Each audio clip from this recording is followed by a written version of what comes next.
Hi everyone, I know you are watching this content to accompany your sleep. So before we start, I want to know where you are watching from and what time you are watching. Also, don't forget to like, comment, and subscribe. Let's jump straight into the story. Ardith Wood, a stunning 27-year-old, was not only beautiful but also exceptionally intelligent. She was on the path to earning a doctoral degree in philosophy from Waterloo University, while simultaneously working as an editor for a philosophy journal. Ardith's dream of becoming a professor was about to come true. The summer of 2003 arrived. Ardith decided to spend her vacation visiting her family in Ottawa, Canada. She had a wonderful time with her loved ones, going on walks together and cooking at home. On the morning of August 6th, the young woman went for a run. When she returned, her thoughtful parents were already waiting for her with a delicious breakfast dessert. It was a warm and sunny day, so Ardith decided to go for a bike ride. Her brother kindly allowed her to borrow his bicycle. The girl promised to be back in that day. Her mother planned to go shopping before lunch, awaiting her daughter's return from the ride. Ardith loved cycling along the picturesque route through the forest, past the river and cliffs. This trail was popular among local cyclists. It was always peaceful and safe here, but not this time. 27-year-old Ardith never came home. Her mother was worried about her, and then a heavy downpour started. The woman understood that her daughter wouldn't be riding in such weather, but time passed, and she still wasn't back. The family set out to search, assuming the girl might have fallen off her bike and needed help. Bike paths wound through the entire city, and they didn't know which direction Ardith had gone this time, so her relatives searched all over town. Their efforts were fruitless, and when it got dark, they went to the police. Due to the bad weather, the search was postponed until morning. The next day, there was no news about Ardith. One of the largest search operations in Ottawa's history began. It involved rescuers, police officers, dog handlers with their canines and helicopters. In total, about 1,000 people, including numerous volunteers. Ardith's family actively participated in the search, posting flyers with the girl's photo all around the city. But the first few days yielded no progress. The police turned to the public for help. Soon, a call came from a local resident. She said that on the day of Ardith's disappearance, she was in the forest on the bike path and saw a creepy guy with a bicycle there. The witness described him as a young man with a pleasant appearance, well-dressed, but behaving extremely suspiciously. His conduct was frightening. It turned out the stranger had tried to push the girl off her bike and drag her into the bushes. Fortunately, other people appeared on the trail. The perpetrator fell behind, and she managed to escape quickly. After this incident, she no longer felt safe on walks and stopped cycling alone. According to the girl, it happened in an area called Green Creek. She suggested that the stranger might have attacked Ardith as well. The eyewitness was invited to the police station to create a composite sketch. She described the suspect as a young man, 30 years old, light-skinned, dark-haired with a beard and glasses, pleasant-looking and athletically built. The sketch was shown to Ardith's family, but they didn't recognize anyone familiar to the missing woman. Many men wore similar glasses and beards at the time, so suspicion could fall on anyone. The investigators decided not to publish the portrait in the media, fearing a wave or false calls. The police constantly asked local residents for help, showing Ardith's photo. Law enforcement was confident. Such a bright, beautiful girl with a memorable appearance couldn't have gone unnoticed. Someone must have seen her and could provide a lead. This assumption proved true. 16-year-old Laura called the police. She said that on the day of the disappearance, while riding past on her bicycle, she saw Ardith on the bike trail. The missing woman was sitting on a rock, seemingly resting. When Laura rode further, she heard a scream. Turning around, the girl saw Ardith arguing with some guy. Laura didn't know what to think. Maybe it was just a lover's quarrel. Ardith wasn't calling for help, and then she went into the woods with that man. Laura wanted to find out what was happening, but got scared. Seeing the approaching storm, the 16-year-old witness hurried home. As she was leaving, she thought she heard someone screaming.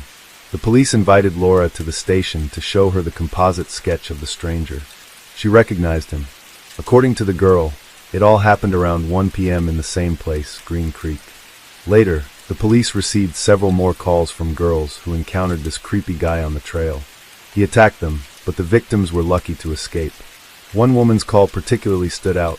She recounted how an attractive stranger approached her during a walk. They had a pleasant conversation, but suddenly his behavior changed drastically. The men started grabbing her. But the woman managed to push the attacker away with her bicycle and quickly flee.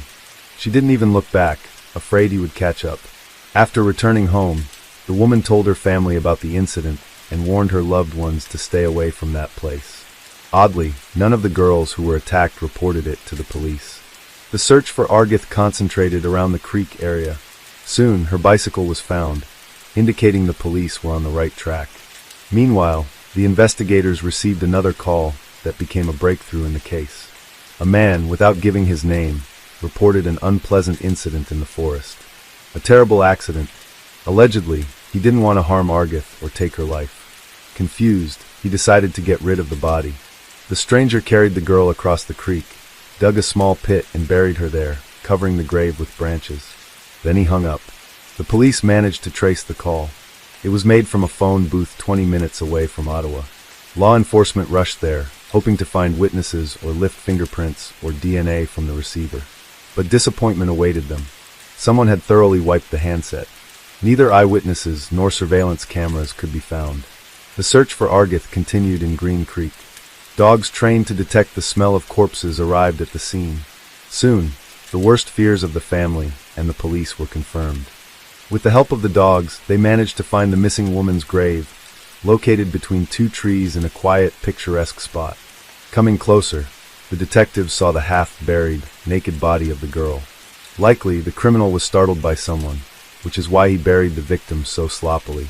Criminologists started examining the crime scene, but, unfortunately, found no evidence, no fingerprints or DNA. The medical examiner confirmed it was Ardith Wood. She died a horrific, agonizing death that didn't resemble an accident at all, contrary to what the stranger said in his conversation with the police. The cause of death was drowning.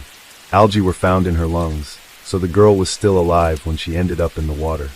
Despite the body being found naked, the medical examiners didn't find unequivocal signs of rape, although they didn't rule it out. The police believed the crime was sexually motivated. In their opinion, the stranger hunted girls in a deserted place for this purpose. Otherwise, what else could have driven him? The detectives needed to catch the criminal urgently to avoid new victims. They were convinced he had attacked several girls and had already killed one. How far could the maniac go? The police decided to publish a composite sketch of the suspect in the media, asking the public for help in identifying him. Investigators received about 4,000 calls with leads and began processing them, which took a lot of time. On September 10th, the police released important information about the suspect. It turned out that the girls who saw the stranger in the forest had noticed one detail. He had an eagle tattoo on his left shoulder. This was a crucial lead that could help track down the criminal. The media published a sketch of the tattoo, after which several calls came to the police. People reported acquaintances with bird tattoos on their faces, necks, or backs. However, this information led nowhere. In April 2004, while processing another batch of calls, investigators came across an important clue. A man claimed he knew the killer. The person lived in the area and was riding a bicycle in the Green Creek vicinity at the time of the crime. The detectives were interested in this information and invited the specified suspect for a conversation. When the guy entered the police station, the investigators were amazed. He matched the criminal's description both in appearance and age. During the conversation, the young man was noticeably nervous. He said he often rode his bike along that trail, not understanding what the issue was. When the police asked him to show his shoulder, an eagle tattoo was found there. It turned out that the man had previously had problems with the law. He became the prime suspect. The interrogation lasted 3 hours. The entire time, the suspect answered questions defiantly and aggressively. He said about himself, "I'm like a scorpion under a rock. You never know what I'm going to do." The guy had no alibi, but couldn't say what he was doing on the day of Ardith's disappearance. However, he denied involvement in the girl's murder. There was insufficient evidence against him, so the suspect was released but placed under surveillance. A few weeks later, he was invited for questioning again. The detectives had gathered a lot of information about him and carefully prepared their questions. They also suggested the young man take a polygraph test. The suspect agreed and easily passed all the tests. The police couldn't believe it, but had to let him go, dropping all suspicions. The investigation had reached a dead end. The Ottawa police announced a $50,000 reward for any information that would help solve the case. It was the largest amount law enforcement had ever offered under similar circumstances. Soon, about 5,000 calls with leads came in, which the police began to check. One portion of information mentioned the name Christopher Myers, which caught the investigators' attention. It turned out he had previous convictions for selling prohibited substances. Colleagues described 25-year-old Chris as a quiet, non-confrontational, and even inconspicuous guy who worked as a janitor. His face was remarkably similar to the composite sketch of the suspect.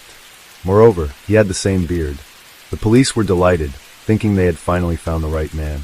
But it turned out Christopher had an alibi for the day of our death's disappearance. The landlady of the apartment he was renting claimed that on August 6, 2003, the young man was at home in the morning and then went to work at a restaurant.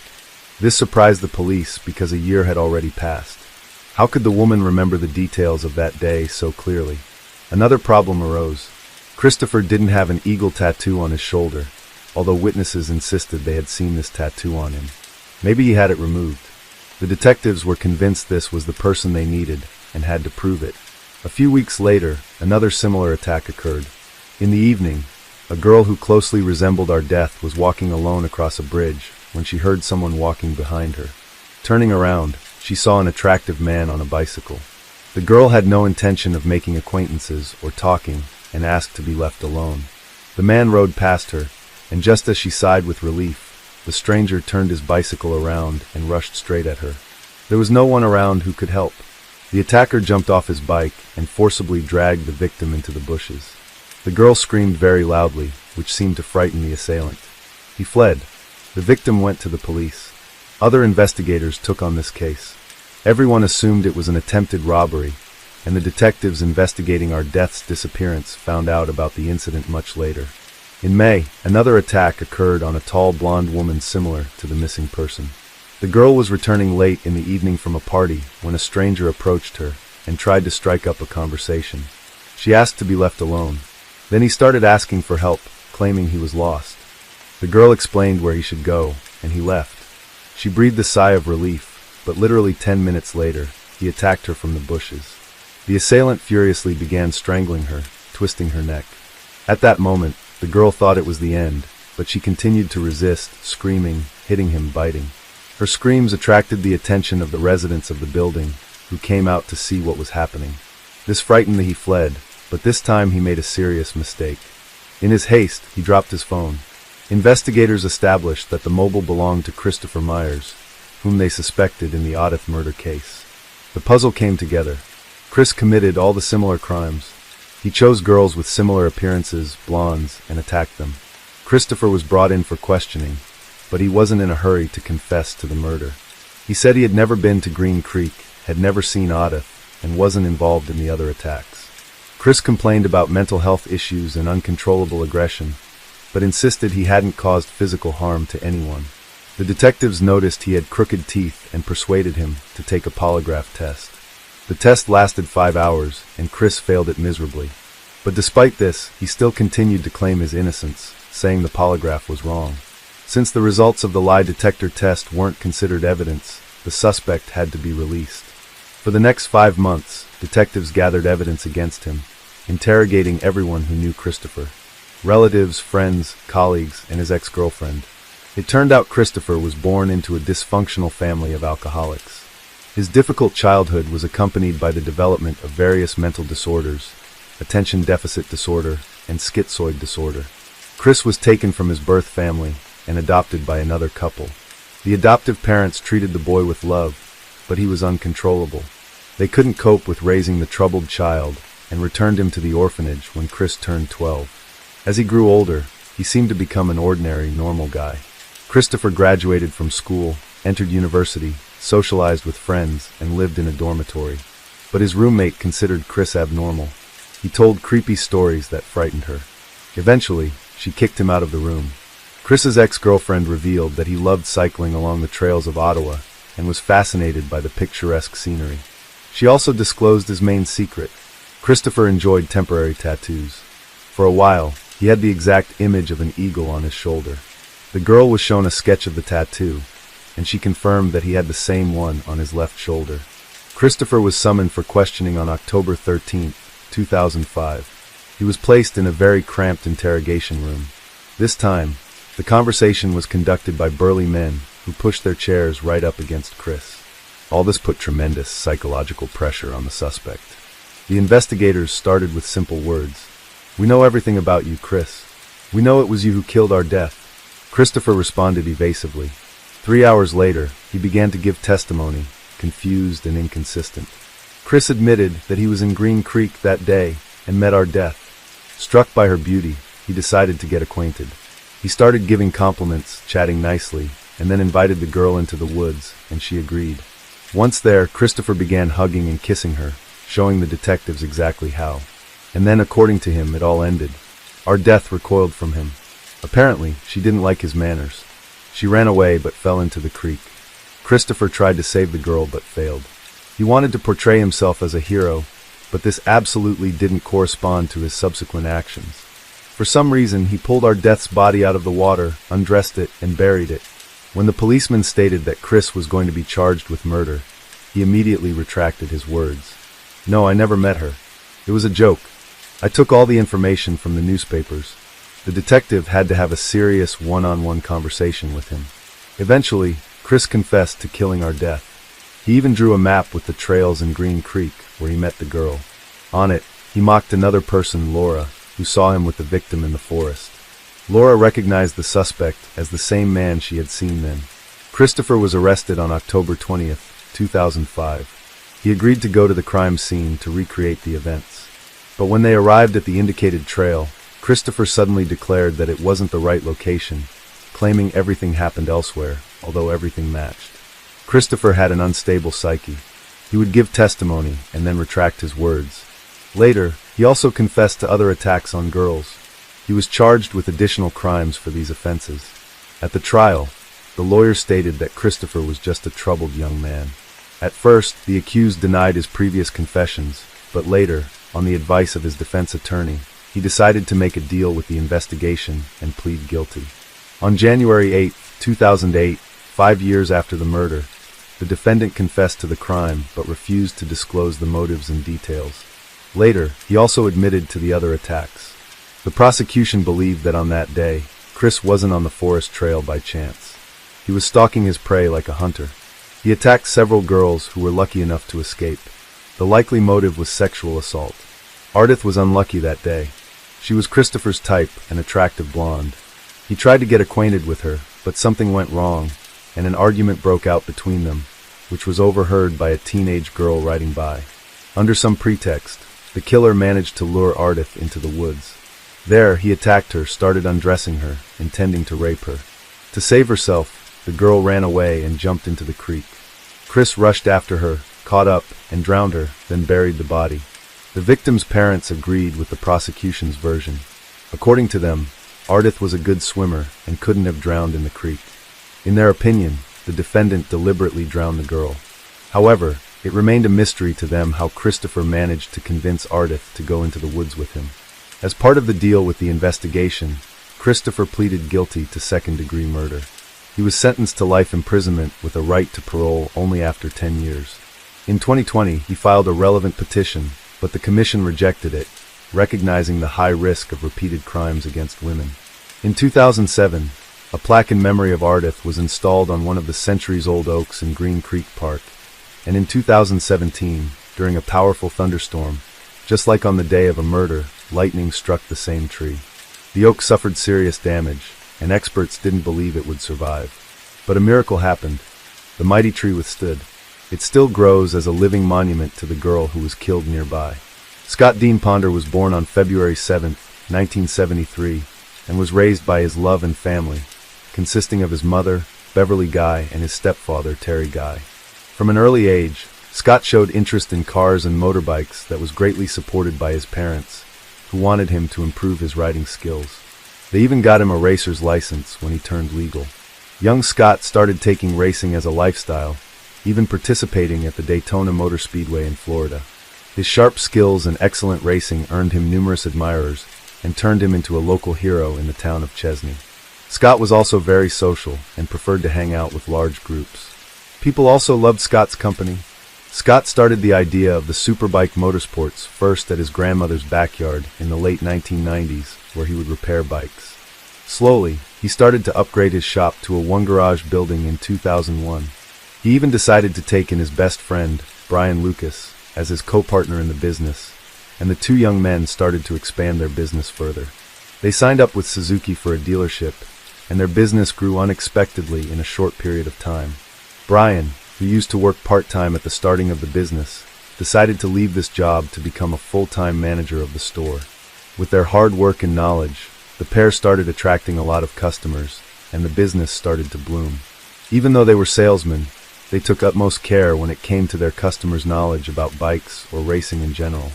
Scott's mother, who first visited the store occasionally, now started to pay regular visits. Soon, she took up the job of taking care of the accounting, payroll, cash drops, and other such work. With the trio, the business boomed, selling 100,000 motorbikes every month. Scott decided to attend an industry convention in Chicago. It was during this trip that Scott met his wife, Melissa Brackman, a former homecoming queen from Stafford High School. They immediately clicked and started to enjoy each other's company, thus meeting up with each often. As their relationship grew stronger, they decided to get married. Their love life, both before and after their marriage, married that of a fairy tale where the love grew stronger every passing day. To complete their family, Scott and Melissa decided to have a baby, but unfortunately for them, none of their attempts were bearing any fruit. Frustrated, the couple sought medical attention and advice, and finally, after months of struggles, Melissa was pregnant with a little baby boy in October of 2003. With millions of sales in the very first year of business, Scott knew he had to expand his store even more. In order to do this, he required more hands on deck and decided to hire a new mechanic, Chris Sherbert. Chris was quite well known around town for his skilled use of the wrench that attracted Scott towards him. The four of them, Scott, Everly, Brian, and Chris, became a sort of a dream team, and their business started to gain attention even outside the small town of Chesney. Everything was going perfectly for the young and talented Scott Ponder, until the arrival of his doomsday. Living such a perfect life, Scott never imagined his happiness to be cut short. But this was what happened on November 6, 2003. It was a normal day, with not a cloud in the sky, and the sun was beaming, but it was not the case at the Superbike Motorsports. Scott and the others started their day at the shop like any other. There were a few customers browsing items in the store. One of them was Kelly Sisk, who had his 4-year-old son with him. He was going to buy a go-kart for his family, and after paying for it, he hung around in the shop for a little while longer. Brian actually had the day off because he was paying to go on a holiday with his family, but he was called in by Scott because there was a customer who said that the bike was not tended to as they promised. Brian came to the shop and immediately started to work the customer's bike. Scott was tending to another customer when Beverly came by after taking Scott's cancer-stricken grandmother to chemo. She used to take deposits for her son to the bank, and that day, she was intending to do the same. When she dropped by, she started to help Scott a little at the counter, since she was planning to go to the bank much later. At around 2:30 p.m., Scott's friend Noah Lee called the shop. Beverly answered the phone, and he asked if he could stop by the shop, and it would only take him 7 minutes for him to reach the shop, to which Beverly agreed. The conversation was short, and after putting the phone back down, Beverly decided to use the bathroom. In the span of 7 minutes, all 4 people in the shop, Scott, Brian, Beverly, and Chris, were savagely shot to death in the Superbike Motorsports premises. At 3:00 p.m., when Scott's friend Noah came by, he saw Scott and Brian lying at the front of the shop as still as statues. At first, he felt they were playing a trick on him. He even lightly kicked both of them, telling them to stop messing with him until he saw the pool of blood underneath their bodies, and immediately dialed 911. Police and paramedics immediately rushed to the scene. After all, it was the first ever quadruple murder in such a small town like Chesney. The news of the homicide spread like wildfire, and not only the victim's family, but a dozen other people gathered at the crime scene in order to catch a glimpse. The police wasted no time and immediately started the investigation. They found the mechanic, Chris' body, at the back of the shop. It was bent over as if he was working on a bike right before he was robbed of his life. Next they found Beverly's body inside the shop, right in front of the bathroom. The police believe she was ambushed right when she came out of the bathroom. The police found Brian and Scott's bodies, both lying at the front of store. Brian's body was closer to the door near the sidewalk, while Scott's body was closer to one of the parked cars in the parking lot. This, the police inferred, was maybe because both Scott and Brian were trying to run for their lives. They went inside, probably on hearing the gunshots, and came face to face with the shooter, and on seeing the dead bodies of Chris and Beverly, they immediately ran out the door, but their attempt to escape failed miserably. The police and forensic team searched the crime scene thoroughly and gathered blood samples and other evidence from the crime scene. This was an execution-style homicide, where the shooter entered the shop with the motive to murder the people present there and shot them in the chest and head point blank. Scott's wife, Melissa, got a call about the shooting and immediately rushed to the scene. Detectives conducted a thorough investigation, and it didn't take them long to arrive at their first clue. From the statements made by a few passerbys in the area at the time of the murder, they declared to have spotted a couple loitering near the shop. Sketches of the suspects were drawn during the questioning of these eyewitnesses, and the detectives immediately circulated the pictures all over South Carolina. The detectives speculated that the man was the one who shot the victims, Chris and Beverly, at the back, while the woman was distracting the two men, Scott and Brian, up front. When the man came to the front, where the two men were, he shot them. This was just mere speculation by the detectives, and none of the facts in this theory were proven. Months passed, and police couldn't find any clue regarding the case. Extensive media coverage of the case started putting pressure onto the detectives as they started to revisit the crime from a different perspective, and, sure enough, a breakthrough appeared. Detectives started to do a thorough study of the victims' past and current lifestyles, and though Scott, Beverly, and Brian's backgrounds came out to be clean, it was not the same for the mechanic, Chris Schaubert. When detectives checked Chris' previous job, the news of a drug connection came into the picture. The detectives found out that Chris might have been involved with the wrong company and was also responsible for smuggling drugs. Moreover, Chris was scheduled to go to court the following Monday before the murder took place. It was 2003 when drug smuggling and abuse was increasing every single day, and the Glyphs were hoping to arrest the key criminal players to eradicate the root cause of drug abuse, especially among young teens. The detectives and the public now started to wonder if this quadruple homicide took place with the motive to murder only Chris, and the other three victims were just collateral damage. They even started to speculate that maybe the people involved in this drug business felt that Chris would give evidence against them in court on Monday, and decided to end his life. The detectives said that this could be a possibility since Chris was the one who was shot first. However, regarding this path of speculation, no evidence was found by the police. Therefore, the investigation stalled again. Finally, after a whole year, the detectives approached the case from a completely different angle once again. The detectives found that Brian, Scott's friend and coworker, was looking for a house weeks before the murder, but strangely enough, his wife Robin had no idea regarding this decision taken by him. Later, Brian's mother, Lorraine Lucas, spoke of the unhappy and strained marriage between the pair and how Brian was planning to move out to live alone. Though this didn't seem to have a connection to the shooting, a discovery made by the detectives a few days later brought out a shocking revelation to the case. This quadruple homicide took the lives of 4 people and broke the hearts of many others. The victims' families were coping with the hard times, but it was especially hard for Melissa. Her life was perfect before it all came crashing down when her beloved husband was shot. Despite all this, Melissa knew she couldn't give up now that she had a new reason to continue living, and that was her son. When Melissa's son, Scott Ponder Jr., was born in June 2004, Melissa was still being called upon by the police at intervals for interrogation. In one such incident, the police collected the DNA sample of Scott Jr. from a discharged diaper when Melissa had changed him at the station itself. The results of the DNA test left everyone dumbfounded. According to the reports, Scott Jr. was not the child of Scott, but Brian, since his DNA matched with Brian's found at the crime scene. This created tension between Melissa and her father-in-law, William Ponder, who kept asking her if this was true. The detectives started to approach this case from the point of a possible love triangle between Scott, Melissa, and Brian. Questions about her being unfaithful to her husband spread all throughout the neighborhood. Moreover, Brian's mother stated that it was possible for Brian to have an affair, considering how unhappy Brian was in his marriage, and the thought of divorce might have crossed his head at times. Melissa was called multiple times to the police station for interrogation about her affair, but she was resolute.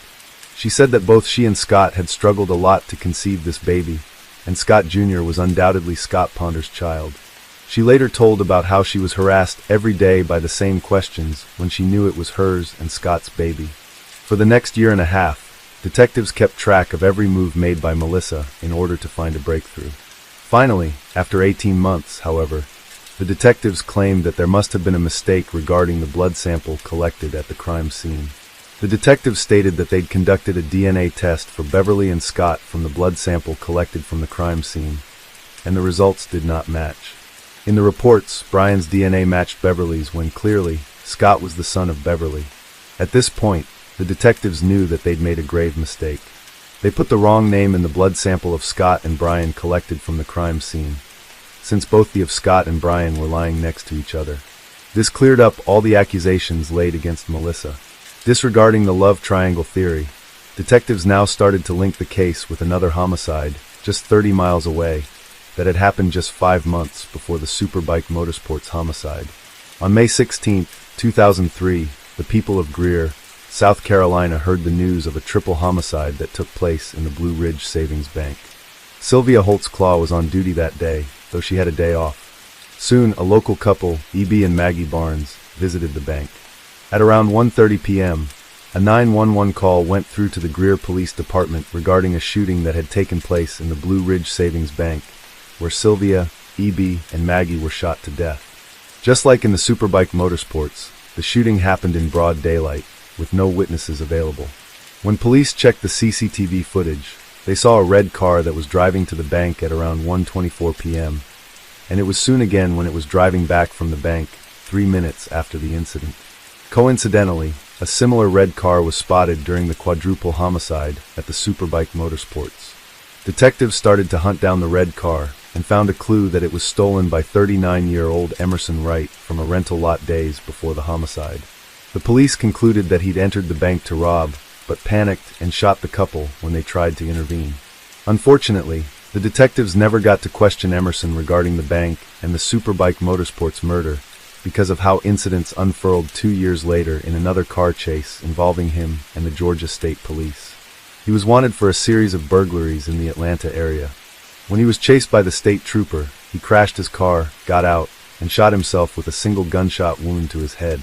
Later, the detectives declared that though there are similarities between the two cases, they didn't believe that the two cases were connected. Left with no clues or possible theories to continue their investigation, the quadruple homicide at the Superbike Motorsports turned into a cold case months later in 2004. For 13 years, Melissa, along with the other families of the victims, didn't stop with their efforts of finding any clue that might lead them to the person who was responsible for this atrocious crime, but to no avail.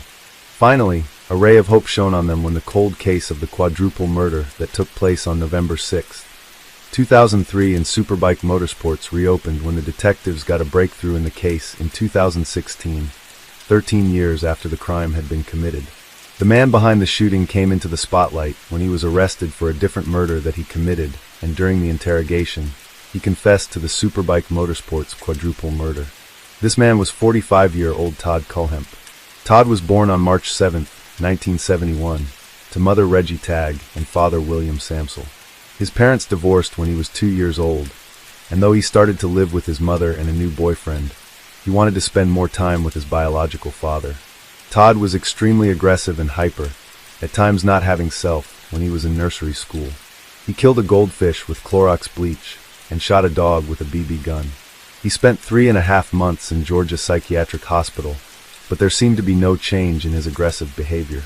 His mother, Reggie, finally decided to send him to his father, William, hoping a change in the environment would help his behavior.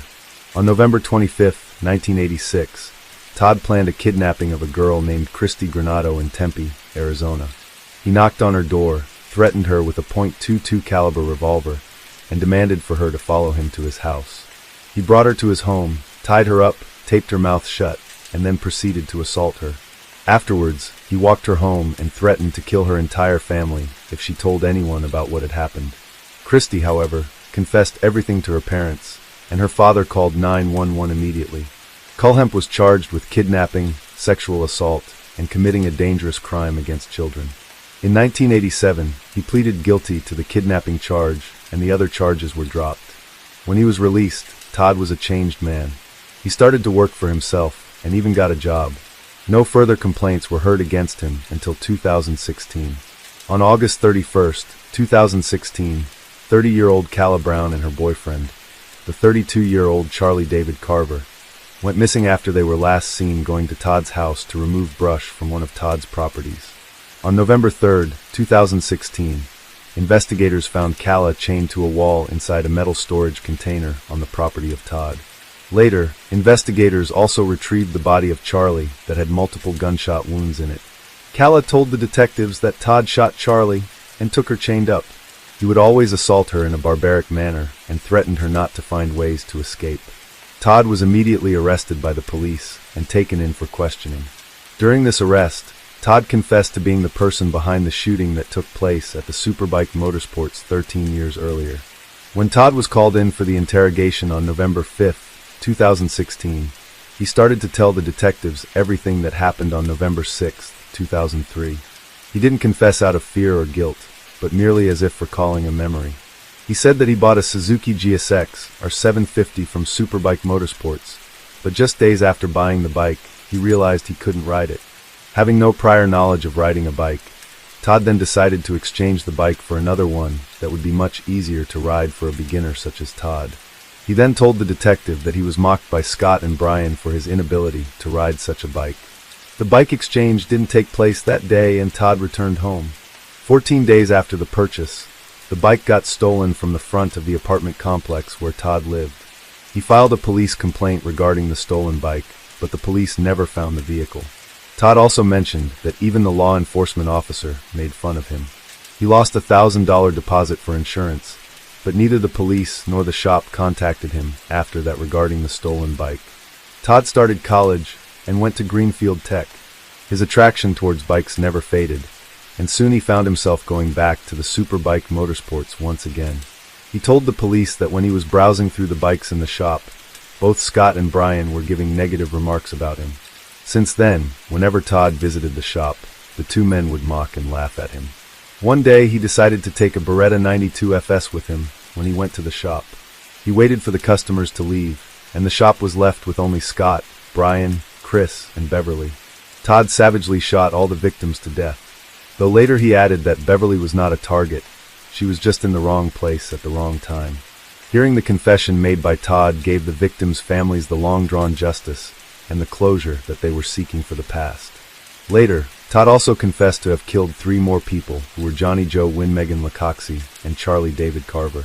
These 3 victims also died due to gunshots fired by Todd Culheap.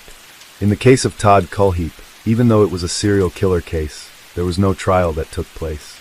Instead, prosecutors spoke to the families of those he'd murdered, as well as to the survivor, and decided to give him a plea deal instead of taking him to trial, where the state offered Todd life without the possibility of parole, which he accepted only 7 months after his arrest. Todd was sentenced to 7 consecutive life sentences on May 23, 2017. In addition, he was sentenced to 30 years for assault and 30 years for kidnapping. Not having a trial did not give the satisfaction to the victims' families regarding the justice that was needed to be served. It also angered the general public. It's not fair for families to wait years and years for 7th Circuit solicitor Barry Bynack later told reporters. But Scott Ponder's wife, Melissa, said that she was finally relieved to get closure regarding her husband's death after all these years.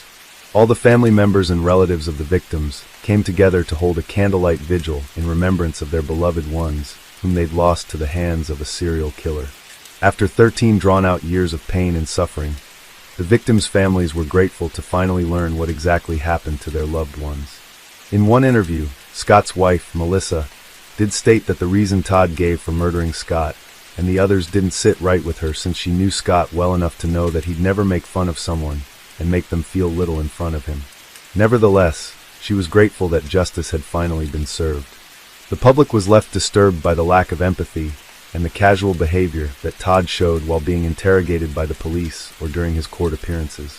They wanted Todd to receive the death penalty, since he was a monster to society. Today's case was truly a twisted and disturbing one. In this episode, we'll discuss the events that occurred in 2014. 31-year-old Carly McBride disappeared under mysterious circumstances after visiting her ex-boyfriend's house. After receiving a missing person report, the police began an investigation. However, it took the authorities almost 2 years to answer the question, Where did Carly disappear to? Carly was born on April 14, 1983, in the family of Steve McBride and Lorraine Williams. She was a cheerful and outgoing child with a close relationship with her parents. Growing up, Carly started experiencing more and more problems. She started abusing alcohol and illegal substances. Nevertheless, she made efforts to overcome these harmful addictions. In 2014, Carly was a 31-year-old woman that lived in Belmont, New South Wales, Australia. She was a mother of 2 children, 7-year-old son William and 3-year-old daughter Cadence. Carly's children were from different men, but I couldn't find any specific information about her relationship with her former partners. However, we know that Andrew Easton, Cadence's father, was one of the last people to see Carly. In 2013, Carly checked into a rehabilitation center to overcome her addiction to illegal substances. While there, she met Sale Kenneth Newson, the friendship with whom gradually grew into something more. From August 2014, Carly and Sale started spending almost all their time together. The couple had fights sometimes, but they seemed to be happy on the surface. On September 30th, 2014, Sale took Carly to Musselbrook, where her 3-year-old daughter Cadence lived with her father, Andrew Easton. Carly came to stay with her for a few hours. She entered the house of her former partner at about 12:30 p.m. Sale didn't stay with her, but they agreed he would return in a few hours. However, when Sale came to pick up Carly, she was no longer there. Carly's ex-partner, Andrew Easton, said they fought, so Carly left. She planned to go to the nearest McDonald's, located about a 20-minute walk from Andrew Easton's house. Puzzled that Carly didn't call to tell him where she would be waiting for him, Sale started calling her himself. Since all attempts were unsuccessful, Sale drove towards McDonald's, where she allegedly planned to go. Along the way, he looked around, hoping to find Carly sitting somewhere waiting for him. He suggested her phone was dead, but Carly was nowhere to be seen. She wasn't at McDonald's, where she supposedly went, or anywhere near it. Sale drove around the streets of Musselbrook for a while, but it was in vain. Carly seemed to disappear into thin air. When she didn't return home to Belmont that evening, Sale contacted the police. The detectives asked him the details of what had happened. It would be exactly the same thing every time. I would drop her off, she would get out and go to the front door. She would have her daughter in her arms and turn around and wave me off, Newsom said. She would ring me twice and text me twice every visit to let me know she was okay. But on that day I dropped her off about 12:30 p.m. and things were just different, and I didn't hear from her again. Not a thing. I texted her. I called her, but the phone just rang out. Newsom said he turned up at the house about 4:30 p.m. as usual to pick up Carly, only to be told by her ex that she had left after an argument earlier that afternoon and headed on foot towards a McDonald's restaurant about 1 mile away. Undoubtedly, the following question arose. Did Carly leave her ex-partner's house, or Andrew Easton was hiding something? His story suggested he was the last person to see her. However, no other witnesses could confirm that Carly really left his house. Police interviewed neighbors and people living along the route Carly would have taken if she had gone to McDonald's. The fact that no one saw her has further increased suspicions about her former partner. Unfortunately, no surveillance cameras near Andrew Easton's house could confirm or deny his words about Carly leaving around 2 p.m. After reviewing the recordings from the surveillance cameras at McDonald's, the investigators found no evidence she was ever there. Police searched fields behind a nearby residential area for clues. However, a chief investigator of this case said nothing particularly remarkable had been found, adding that the investigation would continue. They urged anyone with information about the disappearance of Carly McBride to contact the department. She was last seen wearing blue jeans, sandals, and a yellow t-shirt, and she was carrying a tan handbag. After obtaining a search warrant, the police examined the house where Carly was seen last. A group of police officers went there, hoping to find clues that could shed some light on what happened to the mother of 2 children. But after searching Andrew Easton's house, the police did not find new clues. Nothing there indicated that someone committed a crime in that house. However, investigators did find something suspicious. They discovered Carly's Facebook account got deleted a few hours after she vanished, before the official report of her disappearance. This mysterious deletion of her account on a social network raised a lot of questions. Are the account deletion and Carly's disappearance somehow connected? Was she the one to delete her account, or did someone else do it? Why was the account deleted? Perhaps the Facebook messages could tell about what happened, and that's why someone deleted the account. To get answers to these questions, the detectives turned to the U.S. Department of Justice, hoping the latter would help restore Carly's account and determine who could have deleted it. Facebook data analysis is done at the company's headquarters in Menlo Park, California, but Sergeant Wright said Ms. McBride's Facebook friends could help New South Wales police. We're asking if anyone may have been in contact with Carly via Facebook or any other social media in the days leading up to her disappearance. If anyone noticed anything unusual, if they could come forward and let us know, he said. Given the timing of the Facebook page being shut down, and in the context of the disappearance, we think it's hugely suspicious, but it's also something that could hold some vital information about what happened to Carly. Carly's parents didn't believe their daughter had just fled to start a new life. Close friend and flatmate Carly Smith said nothing appeared out of the ordinary as she spoke with Carly on the phone as she traveled to Musselbrook. She was so down to earth. I would call her a free spirit. She was easygoing. She just loved life, Ms. Smith said. She was always there for her friends. If you were having a bad day, she just knew, and she would be in contact, and she also made a plea. We all wake every day not knowing what happened, not knowing where she is, she said. You have to have a conscience. Come forward with some news. Just give us something. The police thoroughly searched the area where Carly was before her disappearance. The search included dogs, police divers examining the Hunter River and its surroundings, and aerial and trail bike patrols, and yet none of this helped to find any traces of Carly McBride. Months passed, but the investigation did not bring any results. Carly didn't leave any digital footprints. After she disappeared, she never turned on her phone. Her social media accounts were inactive, and she did not use bank cards. Investigators began to assume that Carly was no longer alive. 9 months after Carly's disappearance, her parents sought help finding their daughter.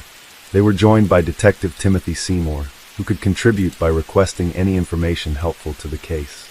Ms. McBride's mother, Lorraine Williams, shed tears during the public appeal and begged for help to find her beloved daughter. If you know anything, even if it's the smallest thing, please come forward and help us, she said. Steve and Lorraine said their family experienced difficulties after Carly's disappearance. We are coping the best we can, Mr. McBride said. As far as Carly's children are concerned, it's a fairly complex area. Both children have 2 different fathers, and to be honest, we haven't had too much close contact with those children. So, we're just hoping that changes so we can have further contact with them.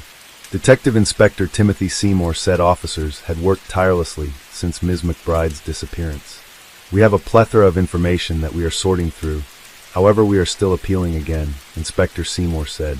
The breakthrough moment may come from somebody who might think they have an innocuous piece of information. Over time, Carly's parents started realizing that they would probably never see their daughter alive again.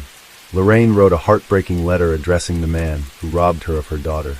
I don't believe there is one person who does not now know what happened to my bub, or hasn't noticed what has happened on that fateful day. Please help us for her children. They are innocent and gorgeous babies. Whoever you are, you have taken their mummy away, their lifeline to fun times and happiness in their lives, their tower of strength. They will never feel her soft, warm, and reassuring kisses, and her big, warm hugs with that big, contagious belly laugh of hers, and her radiant smile. Their memories are lost. They cannot say goodbye to her. Our pain, anguish, angst, and frustration are keeping us all down, causing us to wake up super vigilant that we might get a call to say they have found my bub. Whoever you are, you decided on that day to rip my daughter away from us, you bottom-feeding runt. We are left with question after question after question. We don't know how to grieve or what we are grieving. We are in a kind of grief limbo. Our little beautiful poor babies need to know where their mummy is. They are the innocent victims in this horrible nightmare we are enduring. Please someone come forward so they can move on and grow into the amazing people their mummy would have wanted them to be. We can't honor and respect Carly's life until she is found. My daughter is reeling you in, and you will be a fine catch when you least expect it. This is my only wish, that we find my bub, that we can put her to rest. It is a basic human right with the dignity and respect that she deserves. Then her babies and their beautiful but broken hearts and heads can start to heal, and they may have a life without the anguish and pain and angst. You didn't give my daughter a chance. Please give her children the knowledge they ache for. William and Cadence should not be burdened with this pain. Please help us give them some semblance of grief and loss in their journey. Carly is a proud Aboriginal woman, as is her beautiful sister, and I am proud and honored to be their mother. No one deserves this in life, but my baby is reeling you in. You are breaking while we are aching. Your truth is Carly's truth, and in turn is our truth. Please someone speak up. Since the police couldn't link Carly's disappearance to her ex-partner Andrew Easton, they turned their attention to another potential suspect, Sale Newson. During the investigation, they learned that the relationship between Carly and Sale was far from perfect. The man was very jealous, which was a frequent cause of their fights. Despite their relatively short relationship, Newson told everyone he was deeply in love with Carly, mentioning she was the first woman he had fallen in love with in the last 14 years. He desperately asked for any information, participated in launching a Facebook page, offered financial rewards, and knocked on every door in the area where she was last seen. But notwithstanding these public statements of love and devotion, Newson almost immediately started intimate relationships with other women. Besides, a few hours after reporting Carly missing, he offered sexual intercourse to several women. Carly disappeared on September 30th, and on October 2nd, Sale spent the night with another woman. But in public he behaved like an inconsolable guy who had lost the love of his life. Detectives also discovered that Sale and Carly had an argument 2 days before her disappearance. The reason for this fight was Facebook messages that Carly allegedly received from other men. However, all this was only circumstantial evidence. They needed direct links to bring any charges against Sale Newson. In April 2015, the authorities searched properties at 3 addresses, one in Muswell Brook and the other 2 in Scone. Scone is a town in the Upper Hunter Shire in the Hunter region of New South Wales, Australia. The distance from Scone to Muswell Brook is about 15 miles. During the searches, they seized 3 firearms and an unspecified amount of illegal substances and arrested a 24-year-old man, James Caneen. However, the police stressed that the charges weren't related to the ongoing investigation into Carly's disappearance, and yet they did arise during this investigation. Thus, we should keep this name in mind. Almost 2 years have passed since Carly was last seen alive. The police continued to investigate, but there were no new clues to help solve the case. But then suddenly there was a breakthrough. On August 7, 2016, in a rural area near Scone, 2 local pedestrians found the remains in a shallow grave in a bush just a few feet from the road. Forensic examination confirmed that these were the remains of Carly McBride, a mother of 2 from Belmont, who went missing on September 30th, 2014, in Muswell Brook. The police postponed the announcement of finding her body for 4 days, hoping to obtain additional evidence. Superintendent Guyana repeated police suspicions that they did not suspect Carly, 31, had been snatched off a street by a stranger. We don't believe that this was a random act, so we are looking into her past and as many people as we can find, he said outside Scone Police Station. But he stopped short of identifying any suspects in the case, as it is all too fresh. It has taken us 2 years to get this breakthrough, and we have a fairly vast volume of fresh evidence that we need to evaluate in a thorough fashion, he said. We have put a lot of work into this in the past 2 years. The team here is pretty keen to solve this for Carly's family, and we have got so much new evidence now that it is going to take a lot of work, but we are well into it, he said.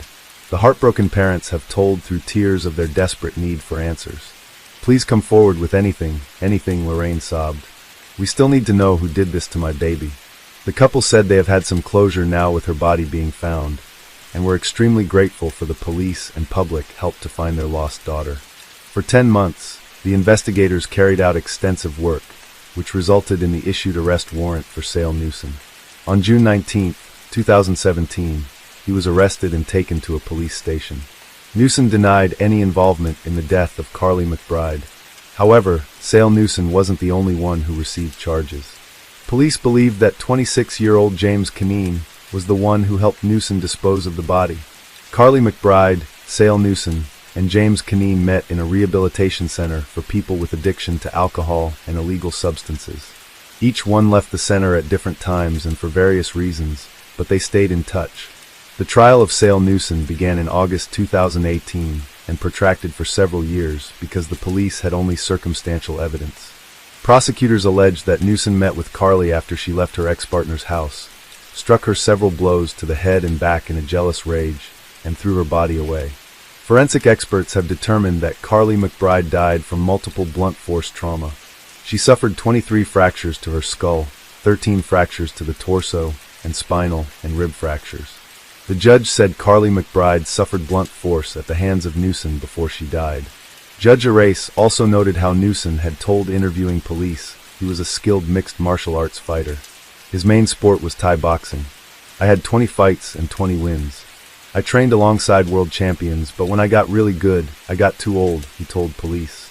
I find the cause death was severe trauma to the brain due to a high degree of force to the deceased's head, the judge said. I am satisfied the offender caused death by the use of fists or feet or both, or the use of objects. While searching Newson's house, police found the map in a shoebox under the bed. This map contained a drawn circle around the towns of Musselbrook and Scone. Carly's remains were found exactly in this radius. That map also had the numbers 1, 2, and 3 written on it in locations outside Musselbrook, with Senior Constable Mohini giving evidence that the first 2 numbers marked the location of point-to-point cameras. After the police found Carly's remains in 2016, Newson called her father, Steve. During the conversation, Newson mentioned that the found skeleton was missing hand bones, and yet, the police never disclosed this information. The only people who knew about it were the police, Carly's parents, and the Department of Forensic Medicine at the John Hunter Hospital. As the authorities believed, Newson knew about it because he was familiar with the crime scene, and he was the person who left Carly's body where they found it 2 years later. Moreover, the clothes on Carly's remains matched the ones she wore on the day of her disappearance. It suggested she died shortly after leaving her former partner's house. The police couldn't find her purse and phone. When police searched Newson's mobile phone, they discovered he had deleted Google location services between September 18th and October 2nd, 2014. During the trial, the investigators learned that the photo of Carly, which Newson took on the way to Musselbrook and later used in missing person flyers, was edited and cropped even before the police received the report of Carly missing. When the search for Carly began, Newson offered a $20,000 reward for information about her whereabouts. However, his bank account showed he was broke, which meant he offered the reward only because he knew no one would ever find her. Thus, he wouldn't have to pay. Newson injected himself into the police investigation from the start, trying to deflect suspicion onto others and attempting to get information about where police and other emergency services would be searching. He also conducted a canvass of the streets searching for CCTV or witnesses, which police said was done not to find information, but to suppress it and to determine if anyone had seen him intercepting Ms. McBride.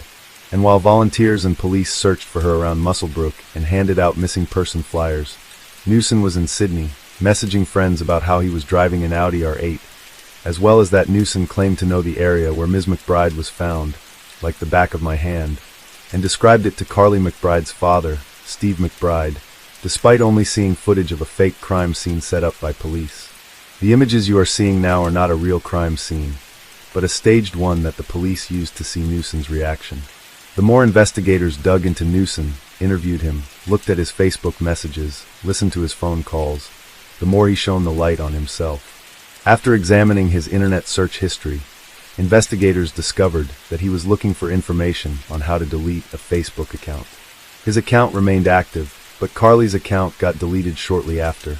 Although all the evidence was circumstantial, the prosecutor said they did have puzzle pieces that began to reveal a picture when put together. Eventually, these pieces turned into an irrefutable case, ruling out any other possible explanations for how Carly McBride disappeared and how her body was about 82 feet from the side of the road. The judge concluded that the motive for the brutal and unplanned attack on Carly was Newson's jealousy. After he picked Carly up from Muswell Brook, he discovered she had spent about 90 minutes with her ex-partner, instead of spending time with her daughter, as was planned. Carly's daughter was not at home during that time, and the fact that she was alone with her ex-partner for an hour and a half allegedly ended with Newson attacking Carly in a jealous rage. Ms. McBride's mother, Lorraine Williams, told a sentencing hearing that she lived in a blur of grief and anxiety for 2 years as she waited for her happy, gorgeous, and outgoing daughter to come home to her 2 young children. Instead, the next time she saw Carly was in the morgue, a day she tearfully described as the worst day of her life. 43-year-old Newson was found guilty. In December 2021, he was sentenced to 27 years in prison with parole eligibility in 2038. After the sentencing, Newson turned to the judge to restate his innocence. James Cunning, who helped Newson dispose of Carly McBride's body, denied his guilt. However, in July 2022, a jury found him guilty too. The judge said Cunning lied to police in 3 interrogations to create a false alibi for Newson and deleted data from the phone to cover his tracks. Unfortunately, I couldn't find his picture, but it is known that when Cunning received charges in the Carly McBride case, he was already in prison for illegal weapons possession and prohibited substances. In November 2022, the 31-year-old Cunning showed almost no reaction when he was sentenced to 7.5 years in prison with a 4-year parole period. After the trial, Carly's parents said that although justice had prevailed and no matter the verdict, nothing would ever return their daughter. Ashley Renee Lyons was born on July 21, 1985. She was the youngest of her parents' 3 children. A native of Scott County, she was a member of the Cedar Grove Baptist Church and a 2003 Scott County High School graduate, in which she was very active in the FFA program. The letters FFA stand for Future Farmers of America. FFA is a dynamic youth organization that changes lives and prepares members for premier leadership, personal growth, and career success through agricultural education. Ashley's brother Chris was only a year older. They had a small car repair shop. They grew up repairing not only cars, but also everything that has an engine. Ashley liked cars, especially the fast ones. But Bobby Gibson, Ashley's best friend, knew that cars weren't the only thing Ashley was interested in. She was in love with Roger McBeath. The teenagers in love broke up shortly after the prom, but remained close friends. Even though they broke up, Ashley still thought Roger was the best. She was thrilled when she graduated high school, believing a better life awaited her. However, the lives of young people do not always turn out the way they plan. Ashley found out that she was pregnant, and the father of her child was Roger. She did not hide it from her family. Her whole family supported her, looking forward to the baby's birth. But January 7, 2004, changed the lives of many people. That day started perfectly, but ended tragically. At the doctor's appointment, Ashley found out that she was going to have a son. She was happy when she shared this news with her mom, Carol. She even chose a name and wanted to name her son Landon. Ashley couldn't wait to share this exciting news with everyone. After showing her mom the ultrasound picture, she took a shower and did her makeup and hair. Ashley told her brother Chris and her mom Carol that she was going to Lexington. If we look at the map, we can see that Lexington is about 20 miles from Stampton Ground, and Ashley would have gotten there in about 35 or 40 minutes. She said she had plans to meet Roger and his parents at a restaurant there. Ashley was going to show them the ultrasound picture. It was cold that evening, and it was expected to snow later. Ashley's mom, Carol, offered to take her car, but she refused, saying she wasn't going for long and would be back before the snow started. Recalling that day, Carol said that the last words she heard from her daughter were, but unfortunately, that night changed the lives of the Lyons family forever. After dinner, they heard the phone ring in their house. Chris answered it and heard Roger's voice asking if Ashley was home. Chris replied that she had already left. Roger said he would not be able to meet with Ashley. He said he called her, but she didn't answer the phone. Chris assumed that Ashley had left her phone in the car and gone to the restaurant. Time passed, but no one could get in touch with Ashley. Her mother called her several times, but she didn't answer. It was already 8 p.m., but Ashley still wasn't home. But when she left, she said she wasn't going for long. At about 9 p.m., Carol called Roger's mother and said that Ashley had not returned home after meeting them at the restaurant. Roger's mother's answer surprised Carol and made her even more worried. She said they did not see Ashley that day because the meeting had to be canceled. Upon hearing this, Carol was horrified. If her daughter wasn't at the restaurant, then where was she? Carol had a bad feeling. After all, Ashley wasn't answering her phone. A lot of thoughts raced through her mind as she tried to figure out where Ashley was and if she was okay. Around 10 p.m., Chris and his father decided they couldn't just sit and wait and went looking for Ashley. They knew which restaurant Ashley was supposed to meet Roger and his parents at. When they arrived there, they didn't see Ashley's car. They searched for Ashley for several hours, but she was nowhere to be found. At some point, Chris decided to check out Scott County Park because he knew Ashley liked that place. She fed the ducks there all the time and often went there with Roger when they were a couple. Looking at the map, we can see that Scott County Park is about 10 miles from Stamping Ground. While driving around the park, Chris and his father saw a car similar to Ashley's. The car was running and had the lights on. As they got closer, they realized it really was Ashley's car. It's hard to imagine what thoughts they had at that moment. Chris ran to the car and saw that the driver's side window was down. Ashley was sitting in the car with her head down. She was wearing a seatbelt and was unresponsive. Chris opened the door and started shaking Ashley. He hoped she was just sleeping, but then Chris looked at his hand and saw blood. He immediately called 911. Unfortunately, by the time Chris called 911, Ashley was already dead and doctors couldn't help her. Soon after, Ashley's mom heard the worst news of her life. She couldn't believe Ashley was gone. While Ashley's family was overwhelmed with grief, the investigators arrived at the crime scene. Since Ashley was dead before the ambulance arrived, and since it was evident that her death was the result of a crime, her body remained in the car until the investigators examined the scene for possible evidence. The first thing they noticed at the scene was that the engine was running, the heater and radio were on, and the driver's side window was down. They quickly determined the cause of Ashley's death. There were 3 9mm shell casings on the ground next to the car. Ashley had gunshot wounds to the head and neck. The police searched the park, but couldn't find the weapon of the crime. The fact that someone shot Ashley through the open side window of her car said a lot. It was chilly that night, and the fact that the window was down was suspicious. The position she was sitting in indicated that she was not trying to defend herself or escape. Putting all this together, the investigators concluded that Ashley knew the person who shot her. It was cold and the heater in her car was on, which meant Ashley rolled down the side window when someone she knew approached her vehicle. Whoever shot her was standing next to the driver's door. Her purse, wallet, and phone were all in the car. Therefore, the investigators immediately ruled out the possibility that it was a robbery. Inside the car, there were ultrasound pictures scattered around, and apparently, it was them that Ashley looked at in the last minutes of her life. She was 5 months pregnant, so the perpetrator took the life of not only Ashley, but also her son, Landon. Nothing like this had ever happened in Scott County before. Therefore, the community demanded that the police find the one who took 2 lives in such cold blood. The investigators learned from Ashley's parents that she planned to meet with Roger, the father of her child, on the day she died. They talked to Roger, and he was devastated by the death of Ashley and their unborn son. Roger admitted he and Ashley had their ups and downs. However, they were no longer a couple when Ashley found out she was pregnant. Roger was crying when he talked to the investigators. The man had no idea who could have done this to his ex-girlfriend and their unborn son. They brought him in for questioning. When asked about the events preceding Ashley's death, Roger told the investigators that they had planned to meet at a restaurant, but he had to cancel because he had other things to do. He wanted to tell Ashley not to come to Lexington, but she didn't answer her phone. He called her twice, but she didn't pick up. Therefore, Roger called her home, and Chris answered the phone. According to Roger, he asked to tell Ashley to call him back when she gets home. Roger's story matched what Chris had told the investigators about his sister's plans for that evening. When Carol found out that the police had questioned Roger, she did not believe that he could be involved in this crime. Carol said Roger was a nice guy. Their families were on good terms.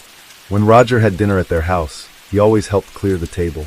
He got along well with Chris and was often at their home when he and Ashley were in a relationship. So no one believed that Roger could be the one who took the lives of Ashley and Landon. While the investigators were searching for clues in a suspect, Ashley's family tried to figure out who could have done it. Carol found a diary in her daughter's room. In it, she wrote down her experiences. Reading the diary, Carol noticed that one name kept coming up in it: Dina Williams. Dina was the same age as Ashley. They went to school together and rode the school bus together. Ashley felt sorry for Dina because she grew up in a poor family and always wore the same clothes. There were rumors that her parents treated her badly and even beat her, and Dina confirmed them in conversations with her friends. At first, Ashley and Dina were friends, but as it turned out, Dina was jealous of Ashley and wanted to have everything Ashley had, including Roger. In her diary, Ashley wrote that she and Dina had several quarrels. From this diary, Carol learned something she didn't know about. She had no idea Ashley and Dina had problems in their relationship. Therefore, Carol started suspecting that Dina Williams had something to do with Ashley's death. After Ashley and Roger broke up, Dina wasted no time and immediately began dating Roger. And perhaps Dina was worried because Ashley got pregnant with Roger's baby. After all, she didn't want to share Roger with anyone else. Dina wanted him all to herself.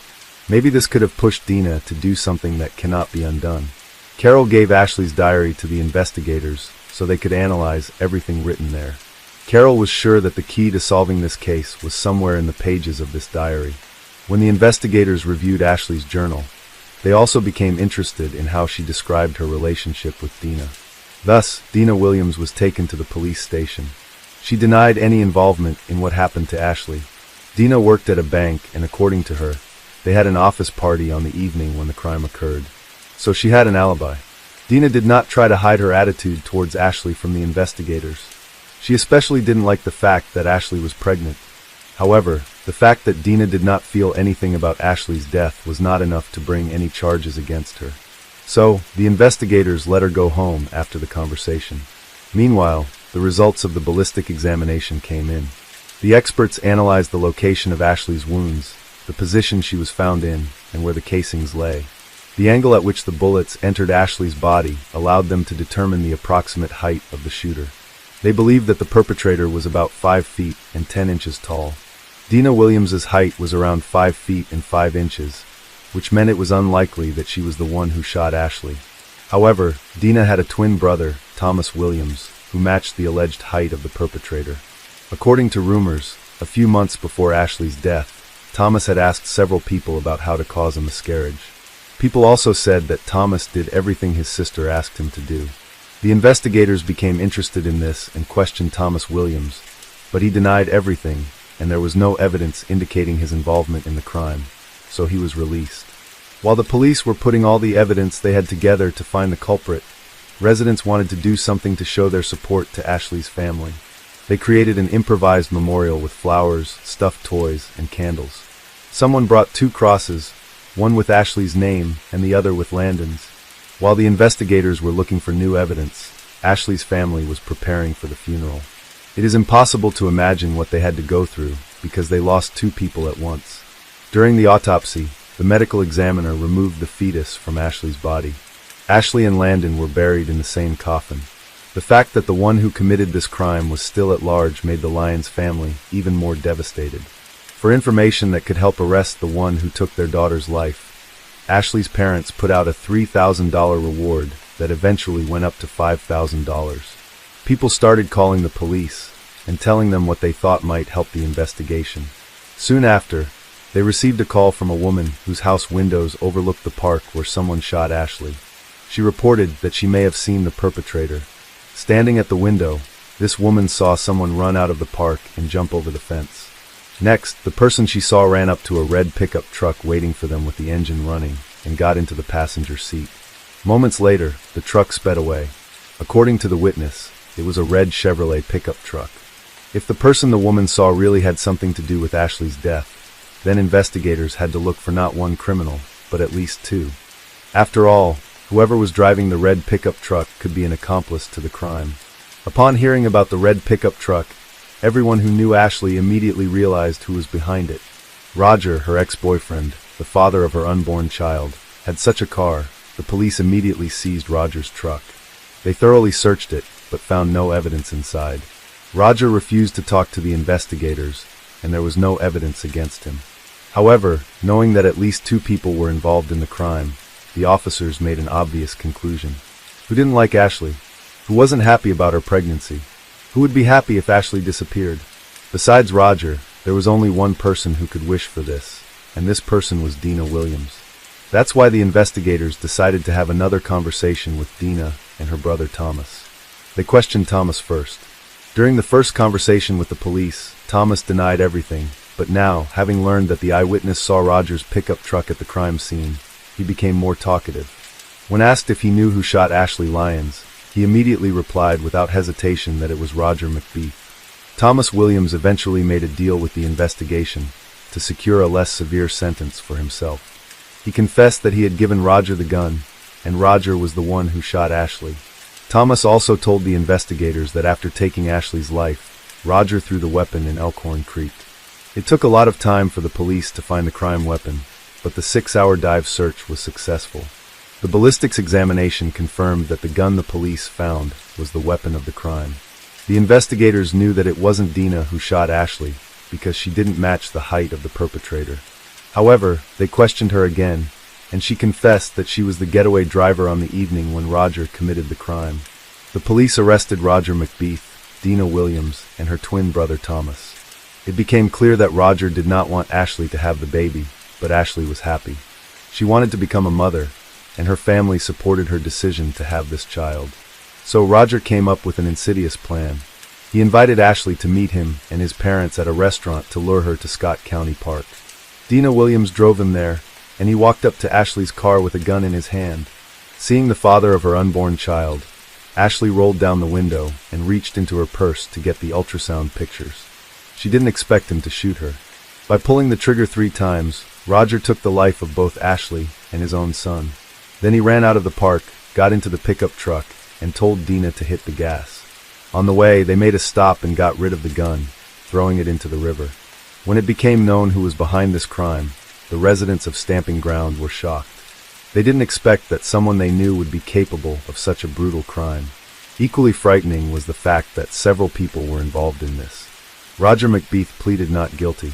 In preparing for the trial of McBeath, the authorities made a mistake, ultimately influencing the verdict. But I'll tell you about this at the end of the video. As for Thomas Williams, the court sentenced him to 7 years in prison for his involvement in this crime. In the plea agreement, Williams admitted he accepted $1,000 from Roger McBeath Jr. to injure Ashley Lyons in such a way that it would cause her to miscarry. The act was never carried out, with Williams then agreeing to give McBeath the gun used in the murder, according to court records. In 2005, Dina Williams pleaded guilty. As part of the plea agreement, prosecutors have recommended Williams serve a total of 20 years in prison, making her eligible for parole after she has served 85%, or 17 years of her term. During the trial, prosecutors planned to put several witnesses on the stand who claimed Williams said she wished Ashley Lyons was dead, had plotted with McBeath to poison Ashley, and had offered people $1,000 to cause Ashley to miscarry by beating her up, the court documents said. According to prosecutors, Williams and McBeath resorted to more drastic measures after their original plans failed. Williams said her attorney, public defender Rodney Barnes, told her a jury would probably have found her guilty. Williams acknowledged she took McBeath to the park the night of Ashley's murder, so he could view the ultrasound pictures of the couple's unborn son, but said she drove around the Colony subdivision while they met and later came to pick him up. She heard 3 gunshots during her drive, but at the time, she did not know what they were, Williams said. According to Williams, when leaving the park, McBeath never told her that Ashley Lyons was dead, and she never told police about what had happened for fear of what McBeath would do, saying he was abusive toward her. However, McBeath's parents, Roger Sr. and Rita, said that Williams was lying, calling her a compulsive liar who often acted in the heat of the moment. The couple said Williams was jealous of Ashley and had agreed to the plea deal to take the easy way out. In August 2005, the court sentenced Dina Williams to 20 years in prison. She was released on parole in 2021. In the written motion, Williams said she was very young and easily persuaded by her then-boyfriend McBeath. Williams also said she had no knowledge of the relationship between McBeath and Lyons. Furthermore, Williams said she was not the main offender of the crime and has already served approximately 70% of her sentence for her role in the crime. Williams noted in the court filing that she had completed various programs in prison, including courses on anger management, resident legal aid training, horticulture landscaping, and how to be a certified Braille transcriber. After his arrest, Roger pleaded not guilty to the murder charge. The jury convicted him, but he managed to get his conviction overturned by the Kentucky Supreme Court because a jail informant overstepped his bounds by questioning McBeath in jail about the shooting, and the defense was not allowed to question the informant. John Romano, a jail informant, was instructed by the police not to ask Roger McBeath questions about the crime he was accused of. The informant was allowed to have ordinary conversations with McBeath about everyday things, such as sports and movies. The police hoped McBeath would start talking about the crime himself, without the leading questions.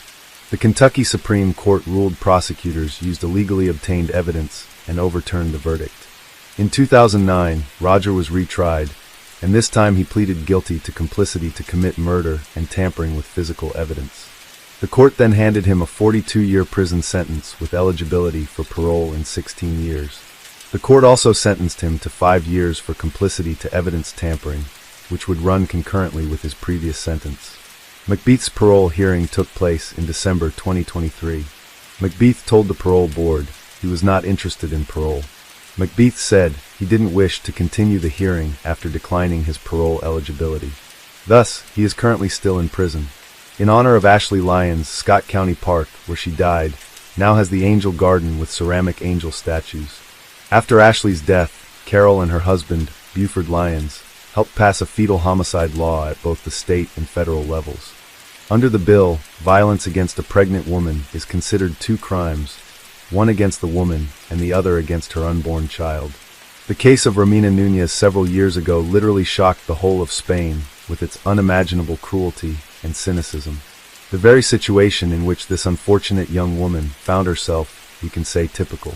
Her husband beat her and she kept silent, hoping that he would change. However, the denouement of this story shocked even experienced investigators who have seen everything in their practice. The victim's body was never found, only a fragment of it which the sea threw ashore. But how did it happen? And could the tragedy have been avoided?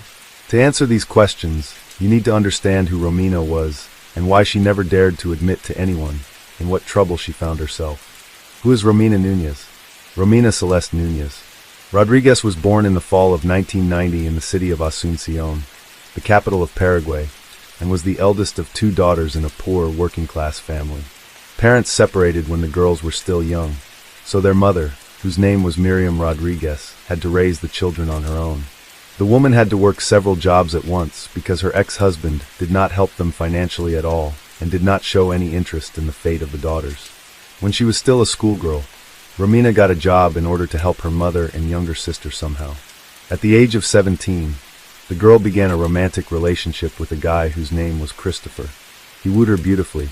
They made plans for a joint future. But happiness ended as soon as Núñez learned that she was expecting a child and reported this to her lover. The young man immediately gave the chosen one an ultimatum. Either she terminates the pregnancy or they part forever. Romina deeply hurt the words of her lover, but after consulting with her parents, with whom she has always been very close, the girl decided to keep the child. Most of all, she feared that having had an abortion at such a young age will never be able to become a mother again, so there was only one way out. Christopher kept his word. He broke off all relations with the girl and was never interested in her fate and the fate of his child. Romina, at the age of 18, gave birth to a son whom she named Lucas. However, with the advent of a baby in the family, and so deplorable financial situation worsened even more. Money is catastrophically lacking, and mother Romina had to now support and grandson moving to Spain.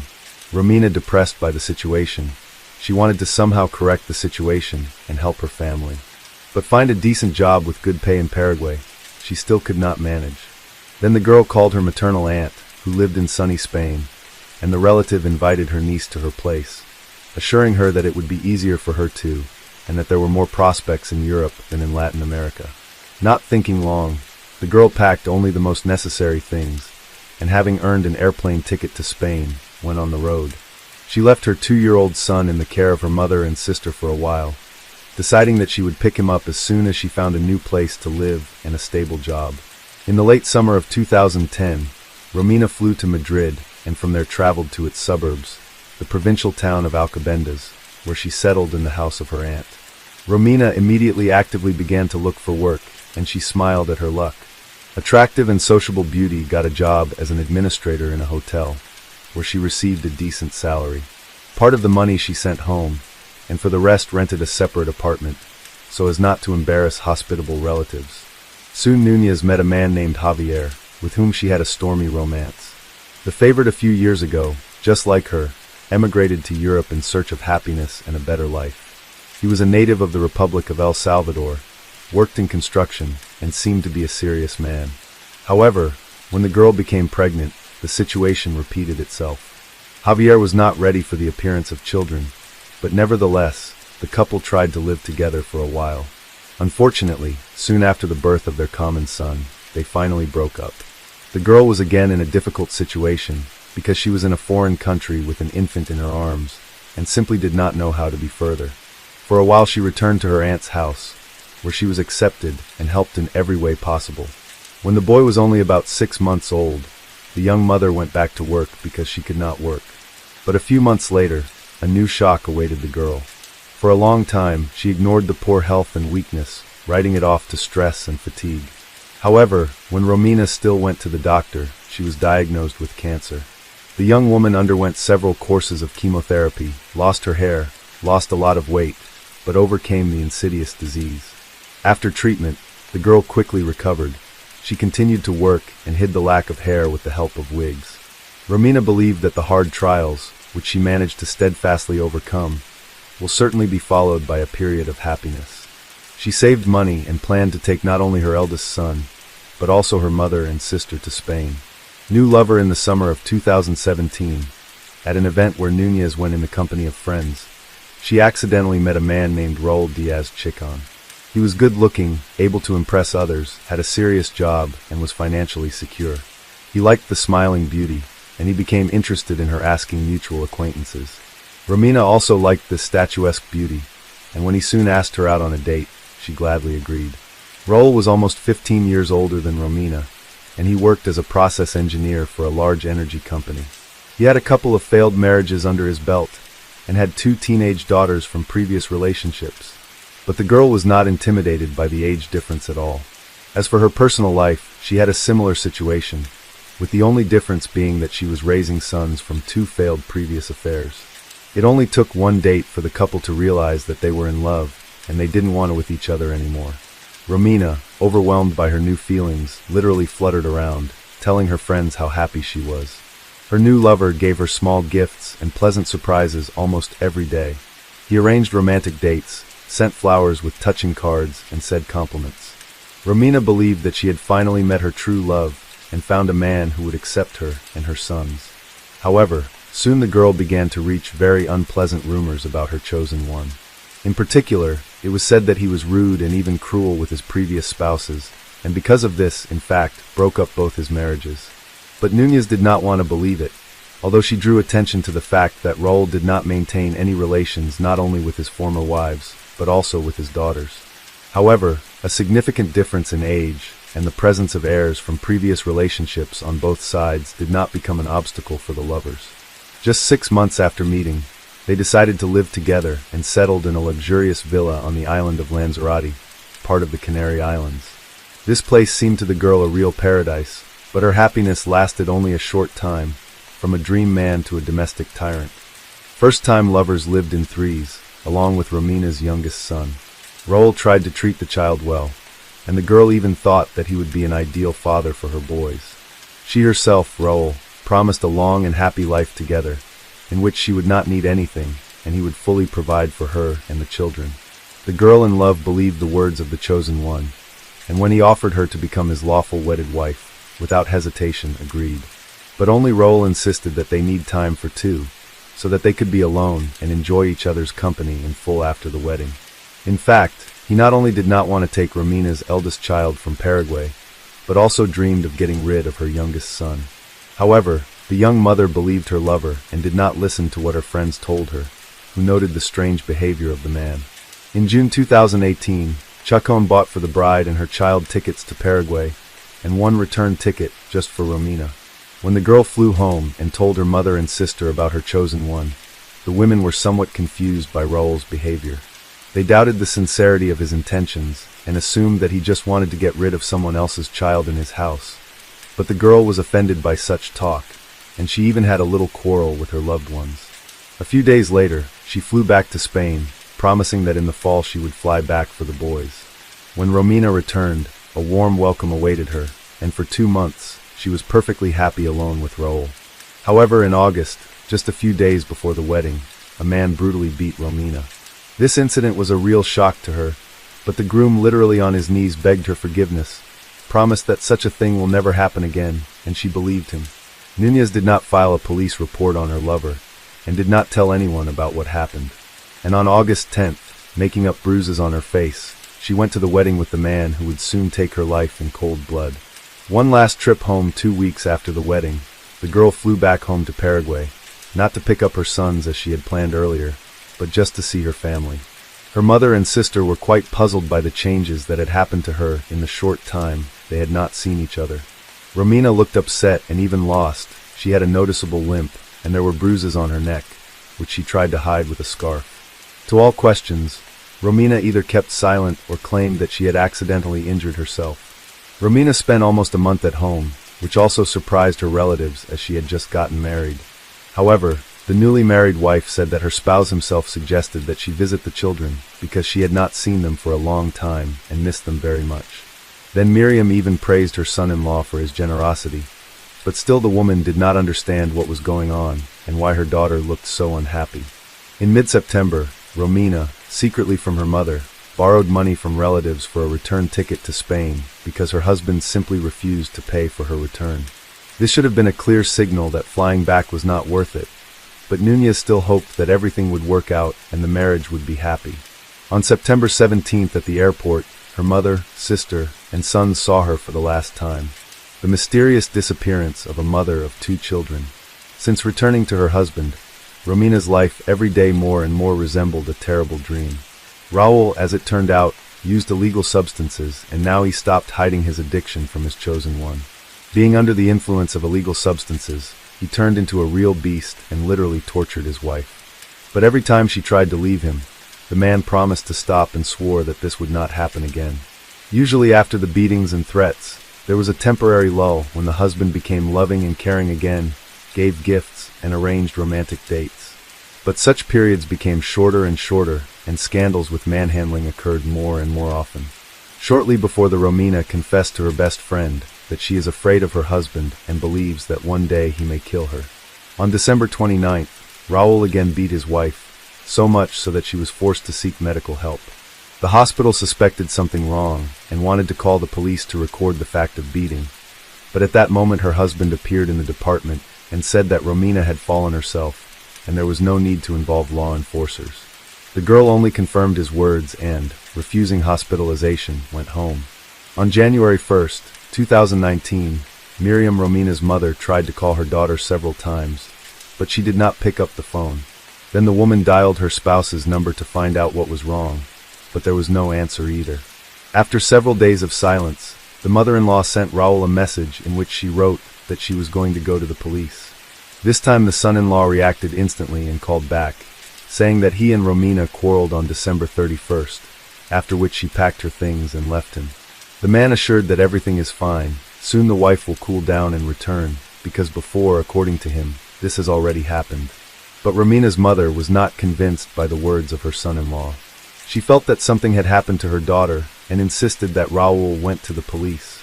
Only on January 8th, under pressure from relatives of the wife, Raul still filed a report on the disappearance of his wife. However, this time he told a slightly different story, adding that after the quarrel, his wife had taken his money, and he thought that Romina might have flown to Paraguay to visit the children, so he was not particularly worried until his mother-in-law called him yesterday.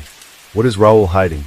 Raul was constantly confused in his testimony and contradicted himself, which caused a lot of questions and suspicions. Then the law enforcers seriously decided to take him seriously, as well as to find out how the couple's life had been. Having questioned friends and relatives, they realized that not everything was not smooth in this marriage. Romina repeatedly complained to loved ones about her husband's abuse, but never went into details, and others often noticed bruises and abrasions on her body. It was decided to put Ciccone under secret surveillance, and all his telephone conversations were tapped. But the man seemed to sense that he was being watched, and for a long time behaved extremely cautiously, not giving any clues or reasons to suspect himself of anything. Nevertheless, the investigation continued, and soon it became known about the visit of Nunez to the hospital on December 29th with signs of serious beatings, and how her husband almost forcibly took her away from there, forbidding her to go to the police. And a few months earlier, Romina did file a domestic violence report, but withdrew it the next day. A week later, Raul calmed down a bit, and in a telephone conversation with his relative, who worked in the police, blurted out that his wife was no longer alive, but her body would never be found. This was a good reason for the man's arrest as the main suspect in the case, and his detailed interrogation at the station. The suspect's version of events, according to Raul: his wife had had too much to drink on New Year's Eve and began to scandalize him, demanding that he immediately move her children into their home, and when he said he was not ready for that, she threw a tantrum, started fighting and throwing at him everything she could get her hands on. Then the man allegedly left the house for a couple hours until everything settled down, and when he returned, he found Romina in the bathtub without signs of life. According to his version, the woman suffocated because she was very drunk, but he was afraid that he might be suspected of involvement in her death or even accused of murder. So Raul decided to remove all traces and then report her disappearance. but the way he admitted he had disposed of the body shocked everyone. Sikkim said that he decided to burn the woman's body on a barbecue in the courtyard, and since they lived in a luxury complex with a large surrounding area, the neighbors could not see what he was doing outside his house, and could not smell the odor produced by the burning of human flesh. However, Raoul miscalculated because the barbecue did not work on the principle of a crematorium, and in a few hours the remains were not burned. Then he took them out of the fire, divided into parts, packed in different bags, and a couple of days later rented a car, which took the dismembered body in the wild and deserted part of the island, where he threw into the sea from the rocks. The search for the body and evidence police spent weeks combing the shoreline in and around the areas where Raoul said he dumped bags of his wife's remains. Divers were also involved in the search for body fragments on the bottom, aviation, and a considerable number of volunteers. But all efforts did not bring any results. Meanwhile, on January 16th, Romina's husband was formally charged with domestic violence, as well as the murder of his wife. This came after his home was thoroughly searched using specialized equipment and luminol, which revealed numerous washed-up traces of blood in various rooms. It was also found that the man had been ordering caustic soda, used to remove organic contaminants, and paint from the internet. As it turned out, in one of the rooms on the second floor, he was so thoroughly mopping up a bloody stain on the flooring that he damaged it and decided to paint over it. According to the version of the investigation, it was in this room that the suspect dismembered the body of his spouse. Moreover, there on the floor was found a broken fragment of Romina's fingernail with traces of blood and Raoul's epithelium, which could indicate that the victim was alive and resisted. Also in the bathroom, on the tiles on the wall, they found Romina's contact lens stuck on the wall, which could have gotten there from a strong blow to the face. Unfortunately, despite their best efforts, law enforcers were unable to find any remains. But at this point, the station received a call from a tourist who reported that a lung fragment had been thrown onto the beach. He could not say with certainty whether it belonged to a human or an animal, but having heard that a body was being searched for on the coast, decided to report his find to the police. Toward the end of February, an expert examination confirmed that the lung fragment found belonged to the missing Romina. Trial and conviction despite the evidence found and the results of the examination, Raoul continued to insist on his innocence. He stuck to his initial theory that the woman had drowned herself in the bathtub while highly intoxicated. Although evidence found in the house indicated a fierce struggle, the man also said he did not use any implements or tools to dismember the body. He allegedly tried to burn it completely on a barbecue, and afterwards the remains, due to prolonged exposure to the fire, fell apart on their own, and he just put them in bags and took them away. Such a claim was untrue for several reasons. First, the body of the adult Romina could not have been placed on the fixture in his yard. Secondly, even after prolonged exposure to such temperatures, the bones could not become so fragile that they could fall apart without the use of tools. And in order to separate the lung from the body, it was necessary to open the chest, which could not be done with bare hands. The investigation failed to establish how exactly Raoul took the life of his wife, but judging by the traces of struggle found in the house, it was suggested that he could beat her to death. There was also no doubt that Ciccone had dismembered her body in the very room, where he later had to repaint the floor to cover the bloody traces. Raoul's trial was delayed by the COVID pandemic, so the sessions were repeatedly postponed and rescheduled. During this time, Raoul changed several lawyers, and under pressure of evidence, he did admit that he had accidentally killed his wife during a scuffle, rather than finding her dead in the bathtub as he had previously claimed. Nevertheless, he continued to insist that she was drunk and violent. It was not until June 2023 that the defendant was finally found guilty, except that the sentence Romina's loved ones considered too lenient. The man was sentenced to 12.5 years for involuntary manslaughter, 2 years for proven domestic violence, 1 year for causing serious bodily harm in December 2018 when Romina went to the hospital, as well as several months for abuse of the body. The case of Ariel Castro, the monster from Cleveland, and his captives, is a striking example of brutal criminals hiding behind the facade of normalcy. Maniacs like Castro often appear as good, law-abiding citizens, fooling neighbors, friends, colleagues, and even close relatives who are unaware of their double lives. Unlike many, Ariel Castro was never a model family man or worker. He was a tyrant to his wife, who chose to stay silent about her suffering. Thus, people around them sincerely viewed Ariel as a good-natured, friendly, and helpful neighbor. This perception shattered in the spring of 2013, when the world learned about the Cleveland monster, who had kept 3 girls captive in his home for 10 years. The revelation shook the country, particularly shocking the local residents, as the missing girls were from the same neighborhood and trusted Castro enough to accept rides from him. Remarkably, Castro even participated in the search efforts for his victims, becoming a volunteer, yet no one suspected him. Let's delve into how this criminal managed to stay hidden in plain sight, continue kidnapping girls, and evade detection. Ariel Rodriguez Castro was born on July 10, 1960 in Yauco, Puerto Rico, as the third of 4 children in a poor family. His parents, Liliana Rodriguez and Pedro Castro, constantly fought and eventually divorced before Ariel started school, leaving his mother to care for him and his siblings O'Neill, Pedro, and Bonita. Struggling to make ends meet, the family moved to Reading, Pennsylvania in southeastern USA. However, they soon moved to the neighboring state of Ohio, finally settling in Cleveland, a city that at the time welcomed migrants from Latin American countries.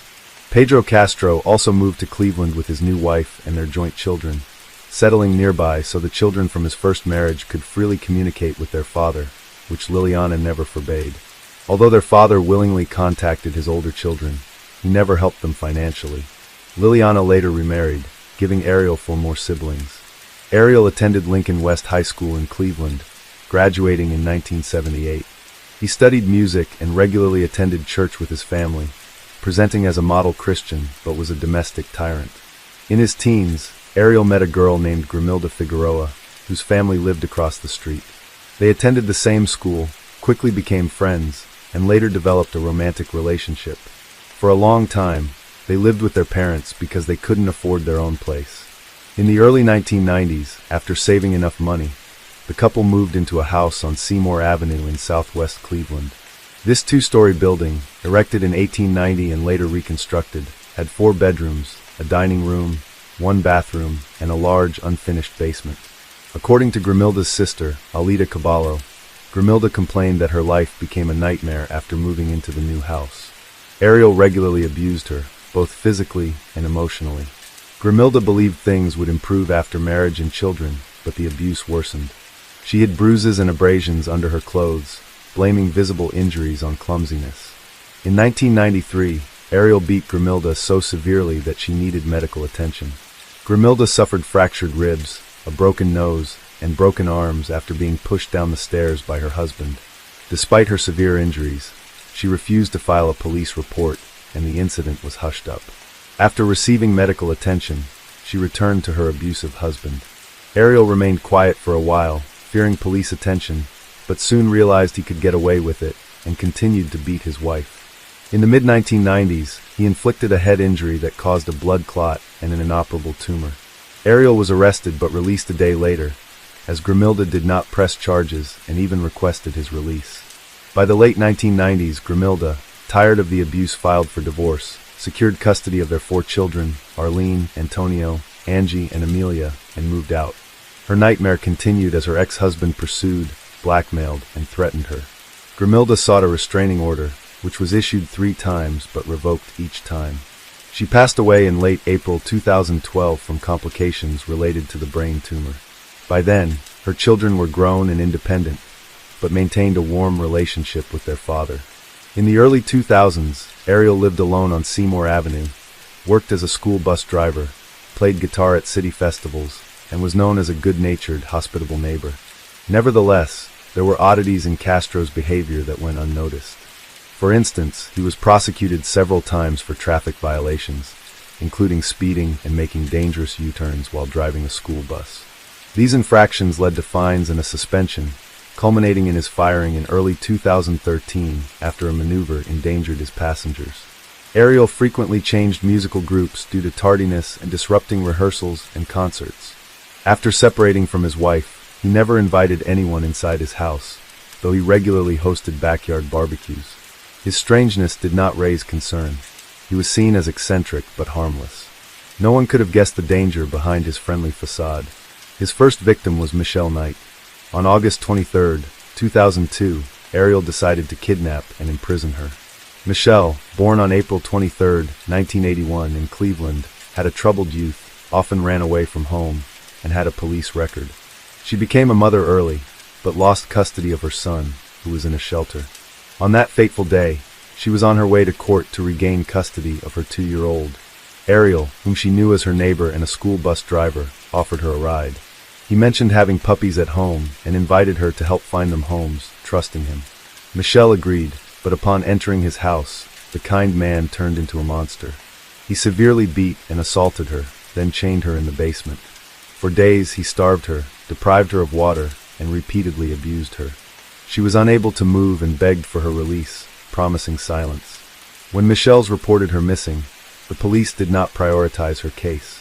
Years later, after the terrible truth came to light, police officers admitted that Michelle Knight's case was not a priority, and limited resources were allocated to the investigation. Firstly, Knight was an adult. Secondly, she had previously left home multiple times. Thirdly, she had legal issues. Most importantly, authorities believed she was avoiding court proceedings related to her son's custody. Michelle's relatives tried to find her through their own efforts, involving neighbors, friends, and anyone concerned. At one point, Ariel Castro even helped post flyers with Michelle's photo around the city, all while she remained a prisoner in his basement. The second victim was Amanda Berry. Castro, convinced he was beyond suspicion, decided to kidnap again in spring 2003.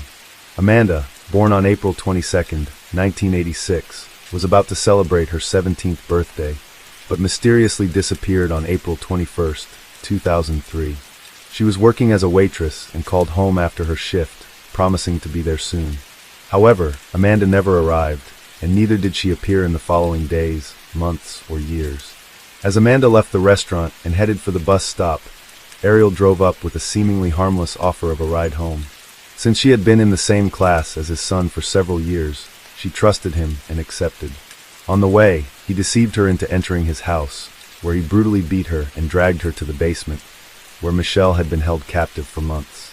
Amanda faced the same horrific fate, beaten and starved for several days. This time, he chose 14-year-old Georgina Linda Jesus, who was in the same class as his daughter Arlene, and was her best friend. On April 2, 2004, two girls walked out of school together, talked for a while, and then each went to their homes. On the corner of West 105th Street, Gina met Ariel, who promised to take her home. She knew him since childhood, was her best friend's father, so without hesitation she got into his car immediately. Even though it was daytime and no one witnessed the kidnapping, the streets were empty. When it became known that Gina was missing, there was no warning to Amber, making her parents angry. The story aired on the Fox television show, America's Most Wanted, rerun 2 more times in 2005 and 2006. The disappearance was linked to Amanda's kidnapping a year earlier in September. But Castro remained unsuspected. Despite this, he voluntarily participated in the search for the missing girls. He treated Gina like the other victims, keeping them imprisoned in his home.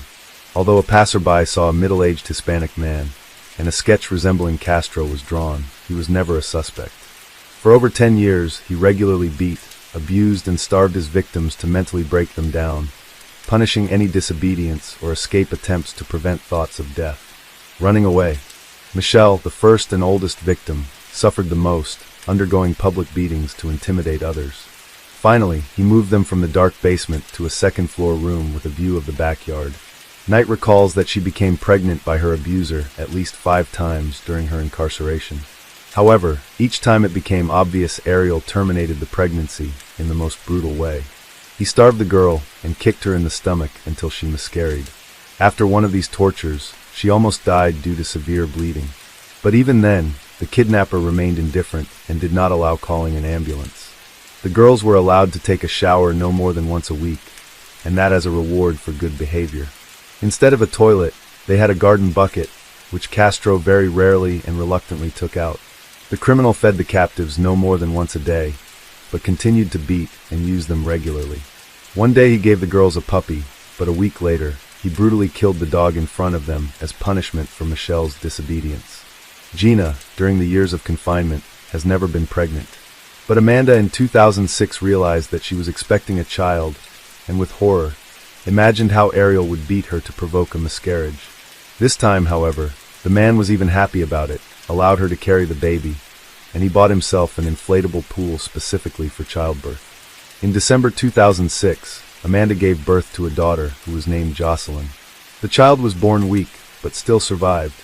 The appearance of the baby is very close to the girls, who were now immersed in caring for him, and a little abstracted from the situation in which they were. In addition, Castro softened considerably after the birth of his daughter, and began to pamper the captives with small gifts, and sometimes allowed them to go out with the child for walks in the courtyard, but always under his strict supervision.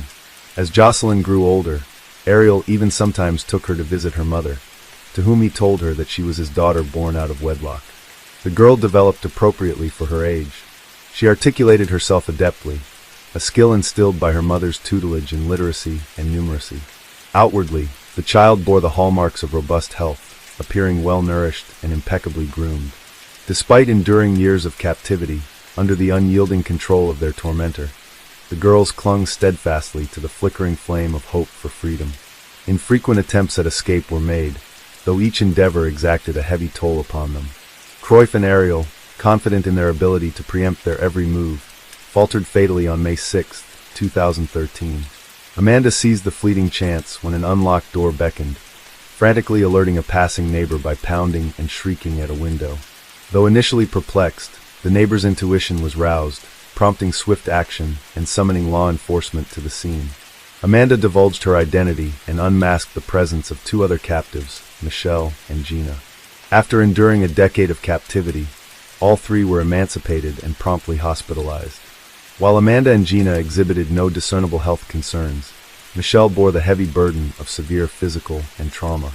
Deafness plagued one ear, vision was severely impaired, and a litany of untreated fractures necessitated extensive reconstructive surgery. Furthermore, the scourge of abuse-induced complications left her forever robbed of the chance of motherhood.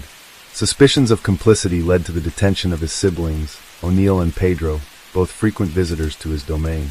In due course, the men found themselves swiftly released. On the other hand, Castro faced a litany of charges, including kidnapping, abuse, assault, forced imprisonment, and the heinous act of terminating 5 unborn lives. While the legal ramifications of these charges could have sentenced him to life behind bars, the prosecution aimed for the ultimate punishment, the death penalty, branding Castro as the Cleveland Monster. However, a surprising twist unfolded as Castro opted to collaborate with the investigation, confessing his guilt and recounting the harrowing events in exchange for a commutation of the death penalty to life imprisonment. In his chilling narratives, he meticulously detailed the days of abduction and the subsequent torment inflicted upon his victims, all the while deflecting responsibility onto the very individuals he subjected to such horrors. August 1, 2013 marked the culmination of legal proceedings, with Castro sentenced to spend the remainder of his days incarcerated without the possibility of parole. Yet, his parting words echoed with a mix of remorse and denial as he tendered an apology to his victims, claiming affliction rather than culpability, and casting blame upon law enforcement for their purported ineptitude in failing to uncover the atrocities transpiring right under their noses. Castro's residence met its end on August 7, 2013, reduced to rubble in a symbolic act of closure. The solemn occasion was attended solely by the kin of Michelle Knight and Gina De Jesus, with other participants of the nightmarish ordeal choosing to abstain, unwilling to revisit the site that had served as the backdrop for their unimaginable anguish. Nevertheless, amidst the rubble emerged a glimmer of hope, as on July 9, 2013 night, Barry and De Jesus released a joint video expressing profound gratitude to the public for their unwavering support throughout their journey toward reclaiming their lives. It was their only joint statement after which, despite the years spent together in confinement, the girls chose never to speak to each other again. The maniac was transferred to a correctional center in Orient, Ohio, after his conviction and placed under special supervision. But on September 3, 2013, just a month after he began serving his life sentence, the Cleveland Monster was found hanging from a sheet in his prison cell. All attempts to revive him were unsuccessful.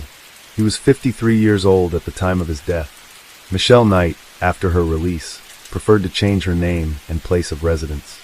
She did not give interviews, but a few years later published a book in which she recounted all the horrors she had experienced in the Castro home. Her child was adopted after his mother disappeared.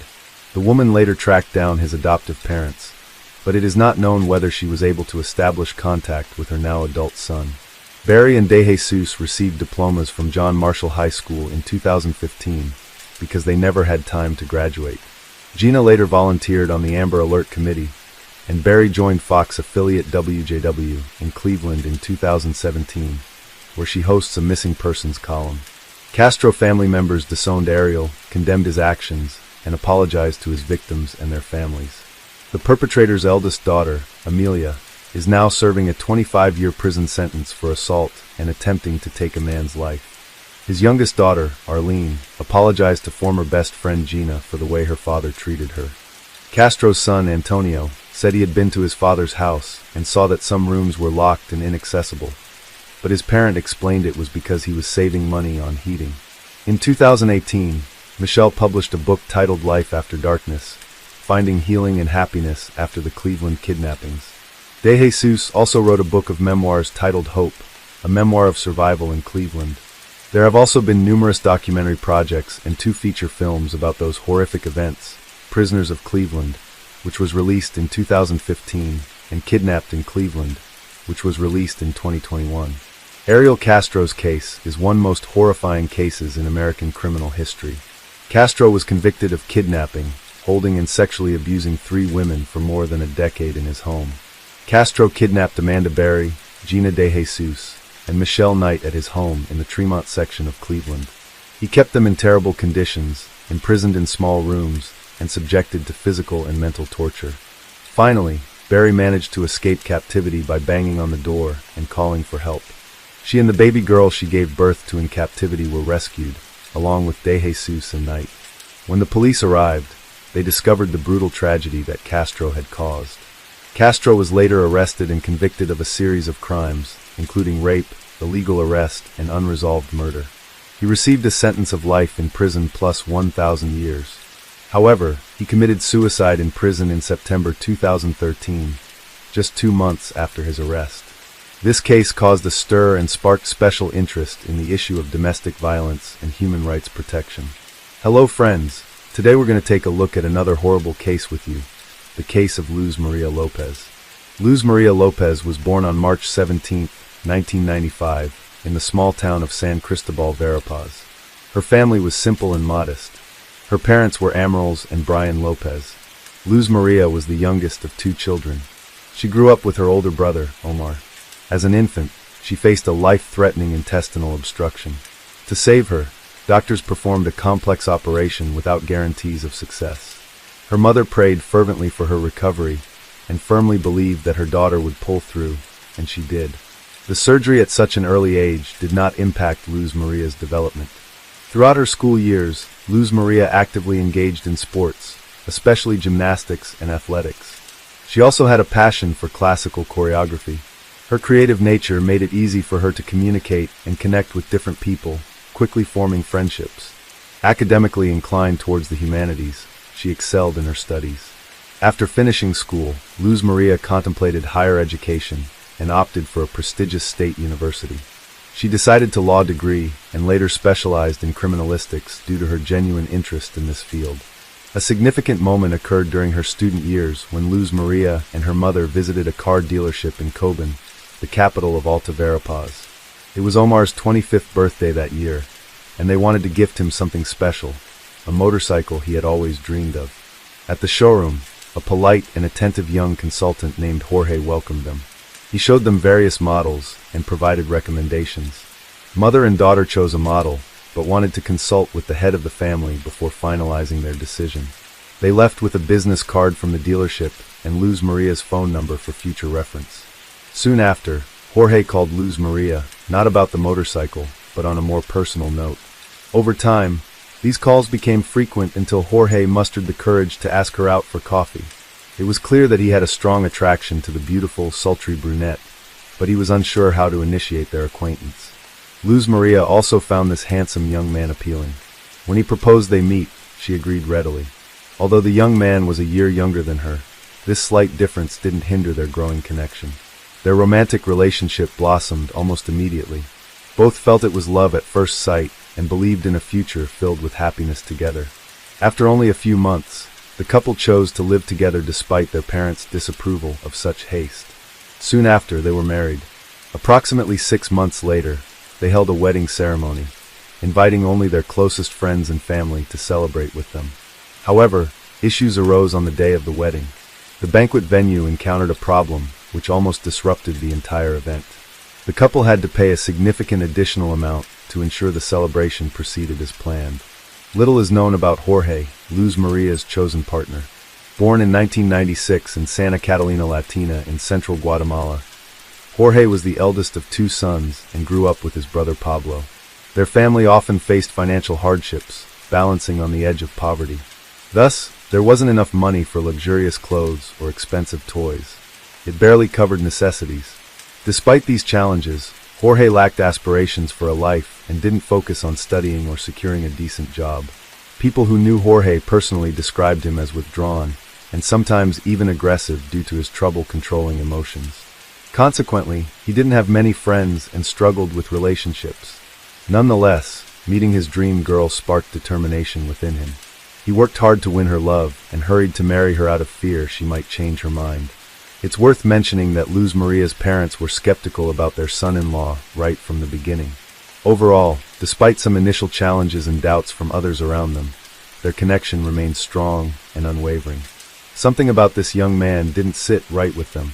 They couldn't pinpoint it, and they couldn't convince their daughter not to marry him. Soon after the wedding, she became pregnant. Without a university degree, finding a good job was tough. Employers didn't want to hire someone inexperienced and expecting a baby, so she had to settle odd jobs. Her husband, by that time, had lost his job too, and wasn't eager to find a new one. When their daughter Alice was born, money became really tight. With both of them unemployed, they struggled to pay rent or even buy food and basic necessities.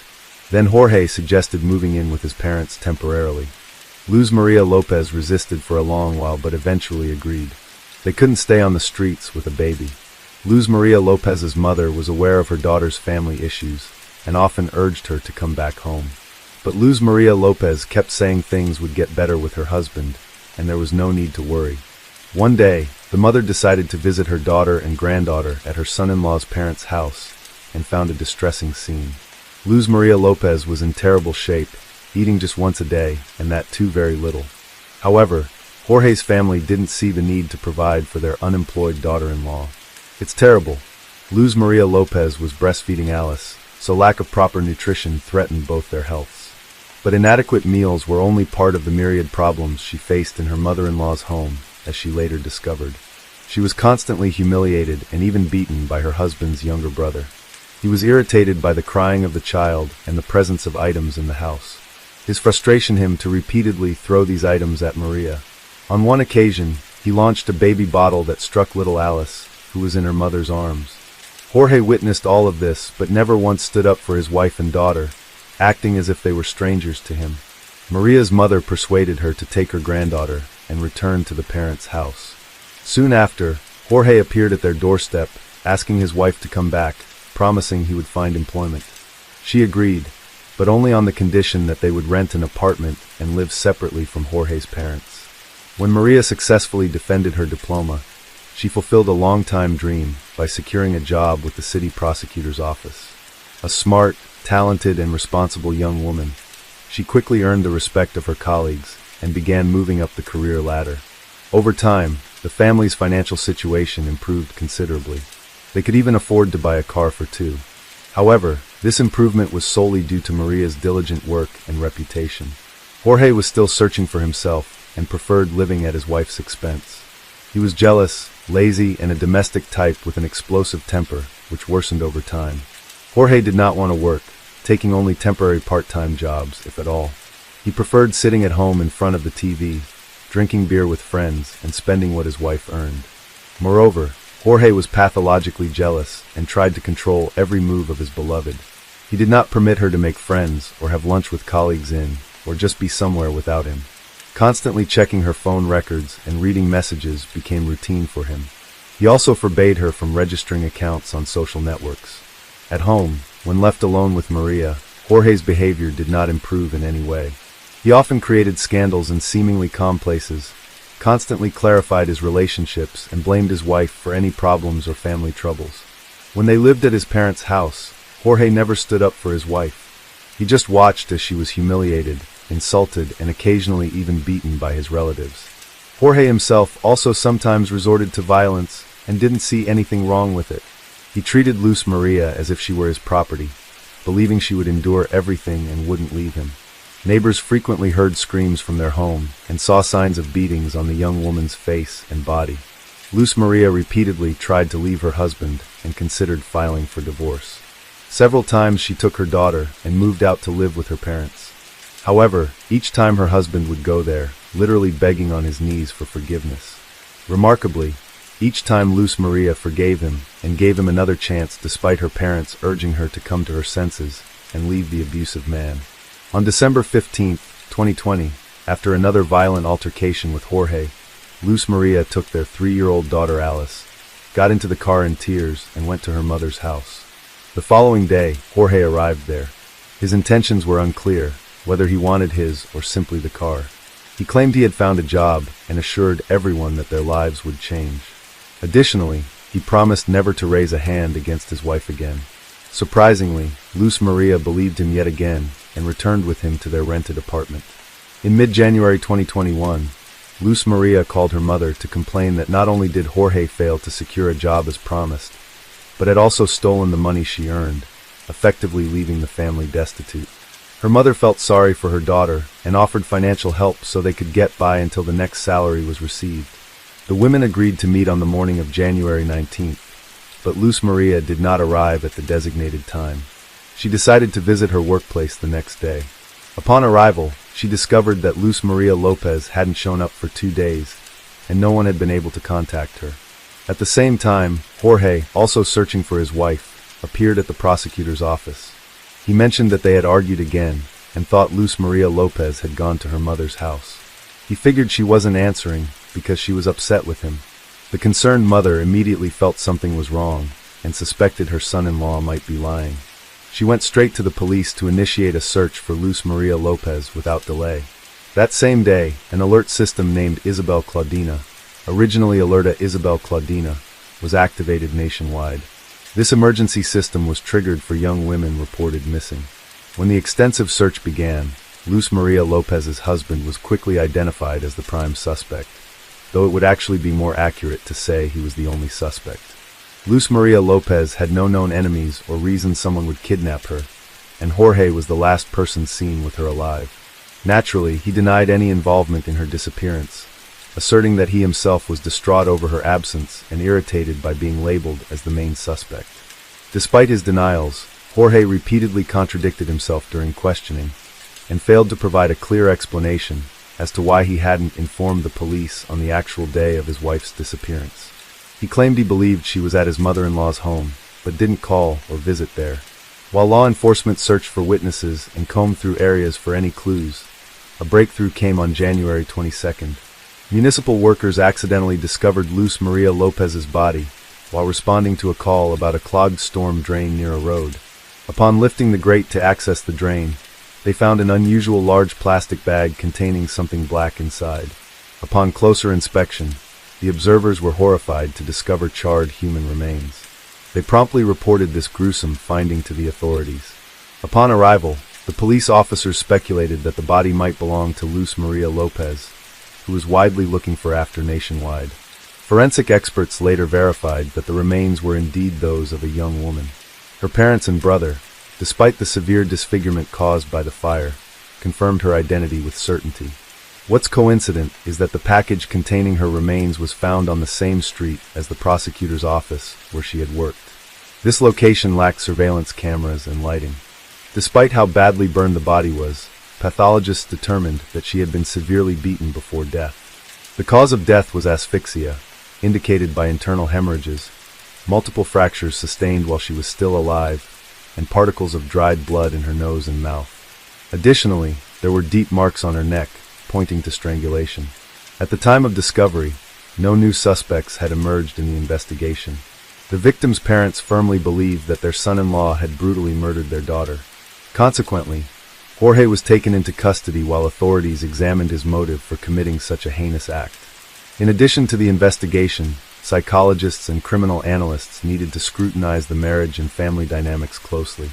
During these proceedings, Ms. Lopez submitted a disturbing audio recording sent anonymously by a neighbor familiar with her household.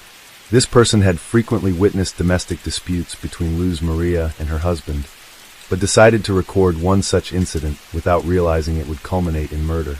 The audio captured Luz Maria desperately crying for help, amid little sobs in the background. Ms. Lopez was horrified by what she heard, and lamented that if this witness had alerted authorities earlier, her daughter might still be alive today. The individual who captured the recording did not contact the police, nor did they visit the residence from which the distressing screams emanated. The authorities were unable to trace this anonymous person, making it impossible to involve them as a witness in the investigation. Consequently, the audio recording was included in the criminal materials. A key witness gave a detailed interview urging all citizens to stay vigilant and report incidents of domestic violence to the police, rather than merely documenting them with devices such as cameras. This approach, she stated, could potentially save lives. This crime triggered significant public outrage, prompting thousands to take to the streets in protest, demanding that the perpetrator be brought to justice. Jorge was promptly taken into custody, but persistently denied any wrongdoing. He claimed he personally drove his wife to work on that ill-fated day, when she subsequently vanished. Street CCTV footage indeed captured their vehicle heading towards Luz Maria Lopez's workplace that morning. However, due to tinted windows, it was indiscernible how many individuals were inside. None of the video clips showed the car stopping or Luz Maria exiting. Further discoveries were uncovered at the couple's rented home, where faint traces of clean blood and drag marks were detected. These findings suggested that a violent crime likely occurred there. An additional piece of evidence came when microscopic fragments of burnt flesh were discovered in the trunk of their family car. Moreover, during their search, investigators paid close attention to a recent purchase made by Jorge and his wife, a double orthopedic mattress. It wasn't so much about the mattress itself, but rather its dense polyethylene wrapping, which analysis revealed had been used to transport Luz Maria's burnt remains. Additionally, several neighbors testified about having repeatedly heard Jorge verbally abusing and threatening his wife with death just days before her sudden disappearance. Her husband had shouted that he would kill her if she decided to leave him, and that he would hide her body so that no one would ever find it. Based on the data collected by expert criminologists, as well as the testimony of several witnesses, the investigation presented a gruesome picture of the crime. The murder occurred on the night of January 19, 2021. The day before, the couple had a big fight, and Jorge once again resorted to violence with his fists. He had previously had issues with his temper, but this time, he went into an uncontrollable rage. He struck his wife multiple times, causing her to scream and cry for help. These screams were heard by their neighbors, but nobody called the police. During the beating, Jorge broke his wife's nose and caused a head injury. After this brutal assault, he strangled her with his bare hands, and then attempted to dispose of the body. He dragged it into the backyard, doused it with campfire liquid, and set it on fire. However, Jorge did not anticipate how smoky and foul-smelling the burning flesh and hair would be. Concerned that neighbors might notice and call the fire department or police, he quickly extinguished the fire. He wrapped the charred remains in plastic and sought a secluded location where he believed the body would never be found. The most horrific aspect was that Jorge committed these acts in front of their young daughter. Despite her tender age, she somewhat comprehended what was occurring. The child, 3.5 years old at the time, witnessed both the beating and subsequent murder, as evidenced by her cries and screams, which were also recorded. Aware of some forensic techniques from his wife's textbooks at home, a fact due to their abundance, Jorge attempted to cover up his crime and establish an alibi. He found a dark stretch of road without lights or video surveillance cameras and disposed of his wife's body in a drainage sewer there, thinking he could go unnoticed. The next morning, he drove to her place of work along the usual route, as if he had taken Maria there just as he did every morning. The following day, he began to simulate an active search for his wife, calling her colleagues, acquaintances, and relatives. The criminal's lawyers delayed the trial as much as they could. They also attempted to throw the investigation off track. They insisted that all the evidence and witness statements were circumstantial, emphasizing that not a single piece of evidence unequivocally proved Jorge's guilt. Defense attorneys tried to get the detention changed to house arrest. They argued that Jorge himself was deeply depressed due to being accused of killing the woman he loved and the mother of his child. However, Decisive evidence came from data obtained from Maria's phone. All this time, the device was in her husband's possession. On the first day after the crime, several messages were sent from it to different people in an attempt to create the appearance that Maria was still alive. Tracking all movements of the smartphone, that day showed it was constantly in the same places as Jorge's phone. Despite this evidence, lawyers tried to turn it in favor of their client, claiming Jorge found his wife's phone and drove around with it searching for her. Yet no one could explain why he was sending messages from it or calling it from his own cell phone. Another proof of guilt was bruises and scratches on Jorge's body found on the day of his arrest.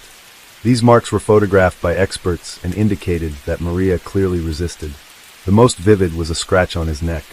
Unfortunately, particles of Jorge's epithelium under Maria's fingernails couldn't be found because they were destroyed by fire. Despite many controversial points, the prosecutor asked for the maximum possible punishment for Jorge. Court hearings and proceedings were repeatedly postponed due to the raging worldwide pandemic.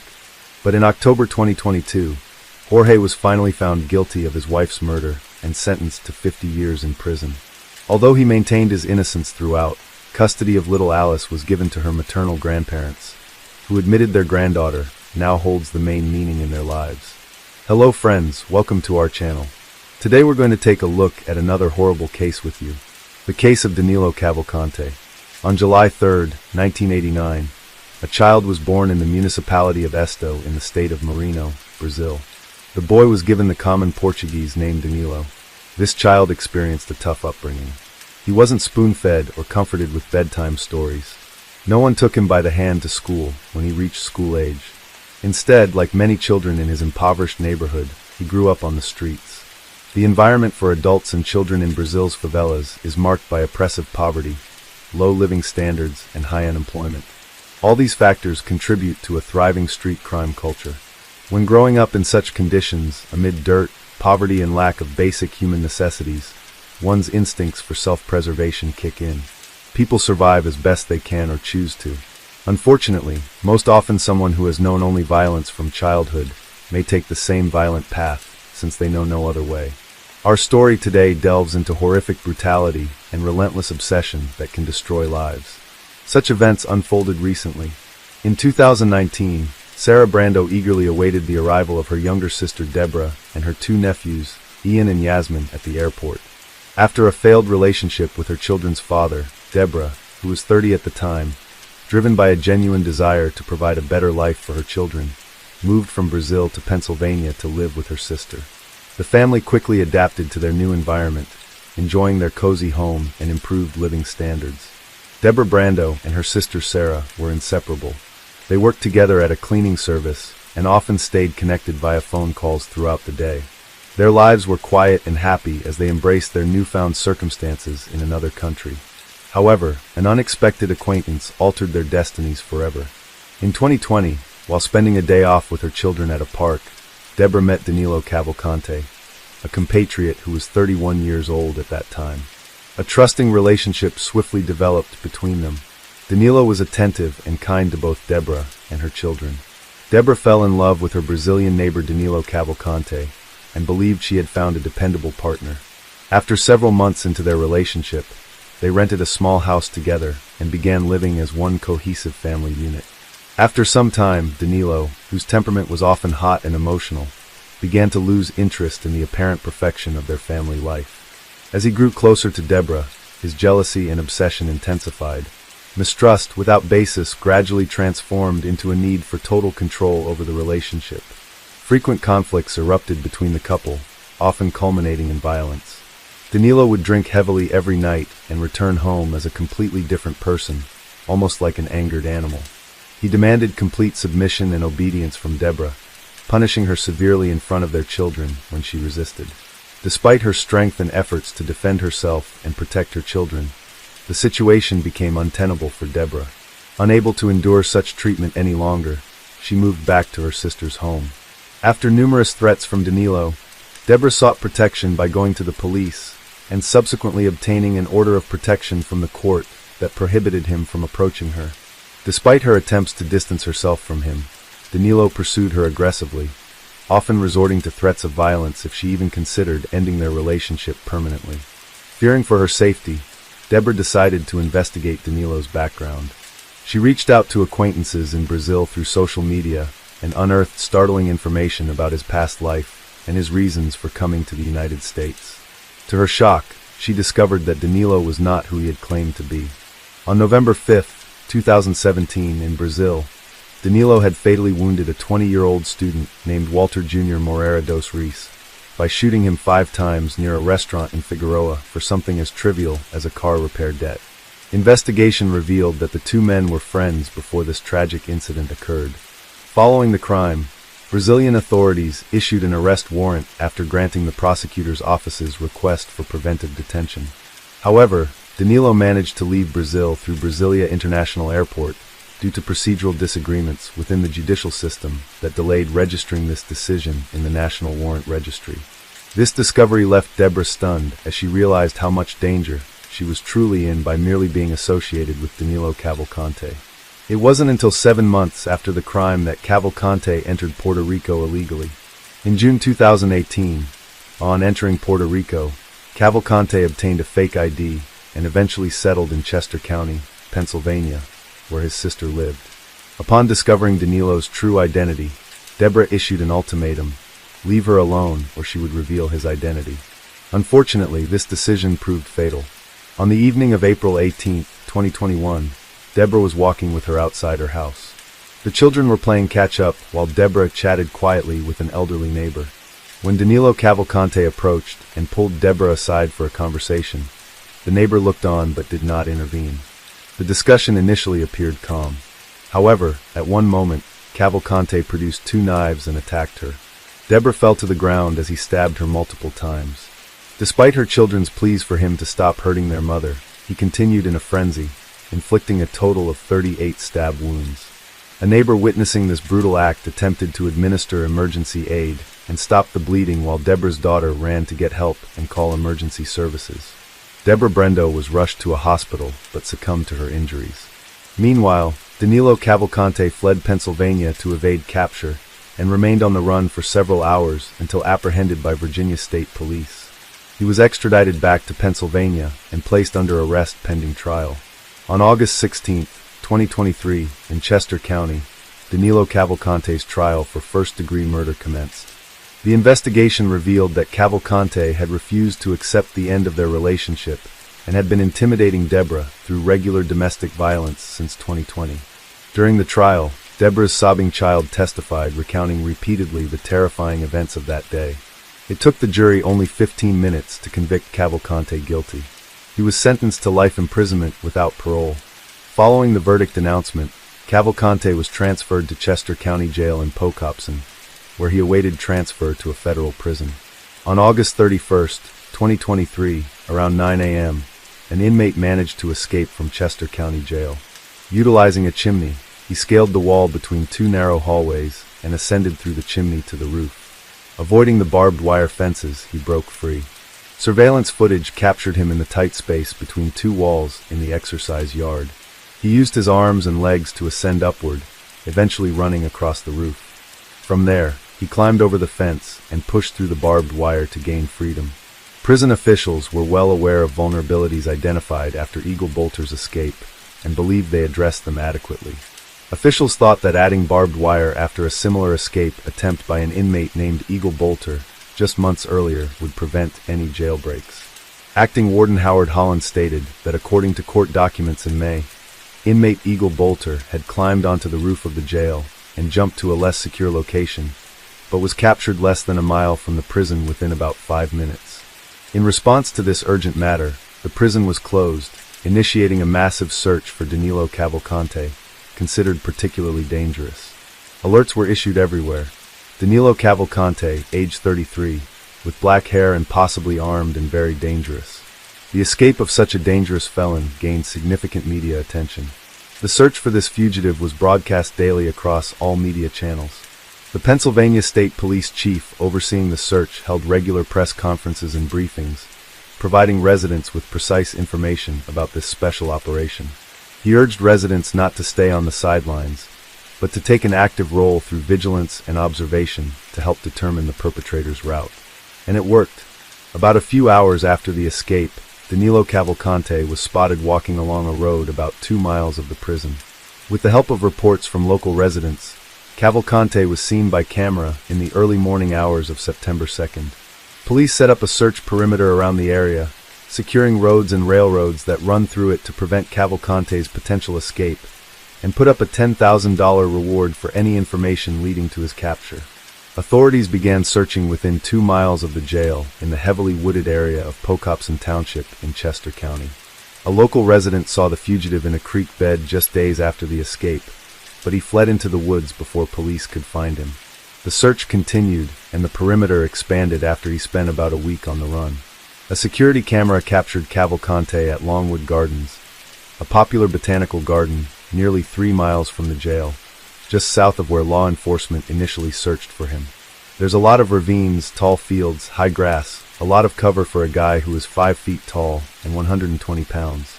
Robert Clark, Deputy U.S. Marshal for the Eastern District of Pennsylvania, stated on September 5th that in addition to tough terrain, searches had difficulty with extreme heat and humidity lasting for several days. After a week of desperate searches for Cavalcante, the number of officers involved grew from 250 to almost 400. The search team has been strengthened not only in numbers, but also in equipment. Helicopters flying over began playing a recorded message from Cavalcante's Portuguese-speaking mother, begging him to surrender peacefully. The next morning, Cavalcante was spotted by a security camera on property located about 2 miles south of the prison. Police moved in and set up a new perimeter around this facility in Longwood, as well as nearby schools. These areas will be closed while search efforts continue. Police conducted an intensive search over several days until eventually Longwood Gardens briefly reopened with limited access before being forced to evacuate and close again following another sighting of Cable. On September 7th, law enforcement doubled the reward for information leading to his capture from $10,000 to $20,000. After nearly a week of searching, tension was palpable. Locals knew a man convicted of murder was on the loose. Yet, authorities had not disclosed how Cavalcante escaped from prison. In Chester County, Philadelphia residents were instructed by police to lock all doors and windows, secure vehicles, and stay indoors. CBS News reported that 34-year-old Danilo Cavalcante escaped from a Pennsylvania prison. The intense search pressed on until a significant development occurred on September 9th. Cavalcante somehow managed to the search perimeter in Longwood Gardens. He was seen on a video intercom, standing on a porch of a former colleague's home near Phoenixville, almost 20 miles northeast of the search area. Cavalcante cleverly altered his appearance. He shaved and donned new clothes, and remained undetected as he moved across the state. He stole a van from a local dairy store and drove it with hopes of getting help and shelter from acquaintances. On the morning of September 10th, authorities discovered an abandoned stolen van with an empty gas tank in a field in suburban East Nantmeal. The search area then shifted to the northern part of Chester County. Cavalcante's movements once again prompted changes to the search perimeter on September 11th. As investigators continued their efforts, Cavalcante was listed on Interpol's Most Wanted list, and the reward for information regarding his whereabouts was increased further. That night, emergency services received an urgent call from a local resident who reported that a man matching Cavalcante's description had broken into his garage. In self-defense, the homeowner fired multiple shots and hit him 7 times. Surprisingly, Cavalcante managed to escape and stole a .22 caliber rifle with both scope and flashlight attachments. Police arrived swiftly at the scene and discovered Cavalcante's sweatshirt and shoes nearby. Once they confirmed his identity and recognized that this dangerous felon was now armed, local authorities urged residents in South Coventry to lock all doors and windows, secure vehicles, and stay indoors whenever possible. This fugitive remains particularly dangerous, and his escape has deeply concerned area residents. Several school districts even canceled classes as precautionary measures to ensure safety. On the day after Cavalcante was seen on surveillance video, police expanded the search and urged residents to keep their doors locked. A new search perimeter set up in South Coventry Township, which was tighter than before because authorities believed Cavalcante was now surrounded. The search continued throughout September 12th. Around 1 a.m. on September 13th, an aircraft with thermal imaging technology spotted Cavalcante in the woods. However, due to bad weather, The police had to wait until sunrise to approach as the surveillance plane could not operate safely. The significant breakthrough occurred in the early morning hours of September 13th, when authorities found out that a security alarm went off just after midnight within the final search perimeter. According to Biven, an officer of illicit drug enforcement, the aircraft using thermal imaging technology detected a heat signal around 1 a.m., shortly after the alarm was triggered. Ron Johnson, a retired Missouri State Highway Patrol captain, mentioned that technology played a major role in this operation. He said law enforcement faced many challenges for a long time, but managed to pick up the heat signal from a DEA spy plane just in time. At around 8 a.m. on September 13th, police found Cavalcante asleep with the rifle he had stolen from his home 2 nights earlier. Danilo Cavalcante, a dangerous criminal, tried to escape by crawling into thick undergrowth. However, a police dog named Yoda subdued him by biting his head and holding him until police arrived.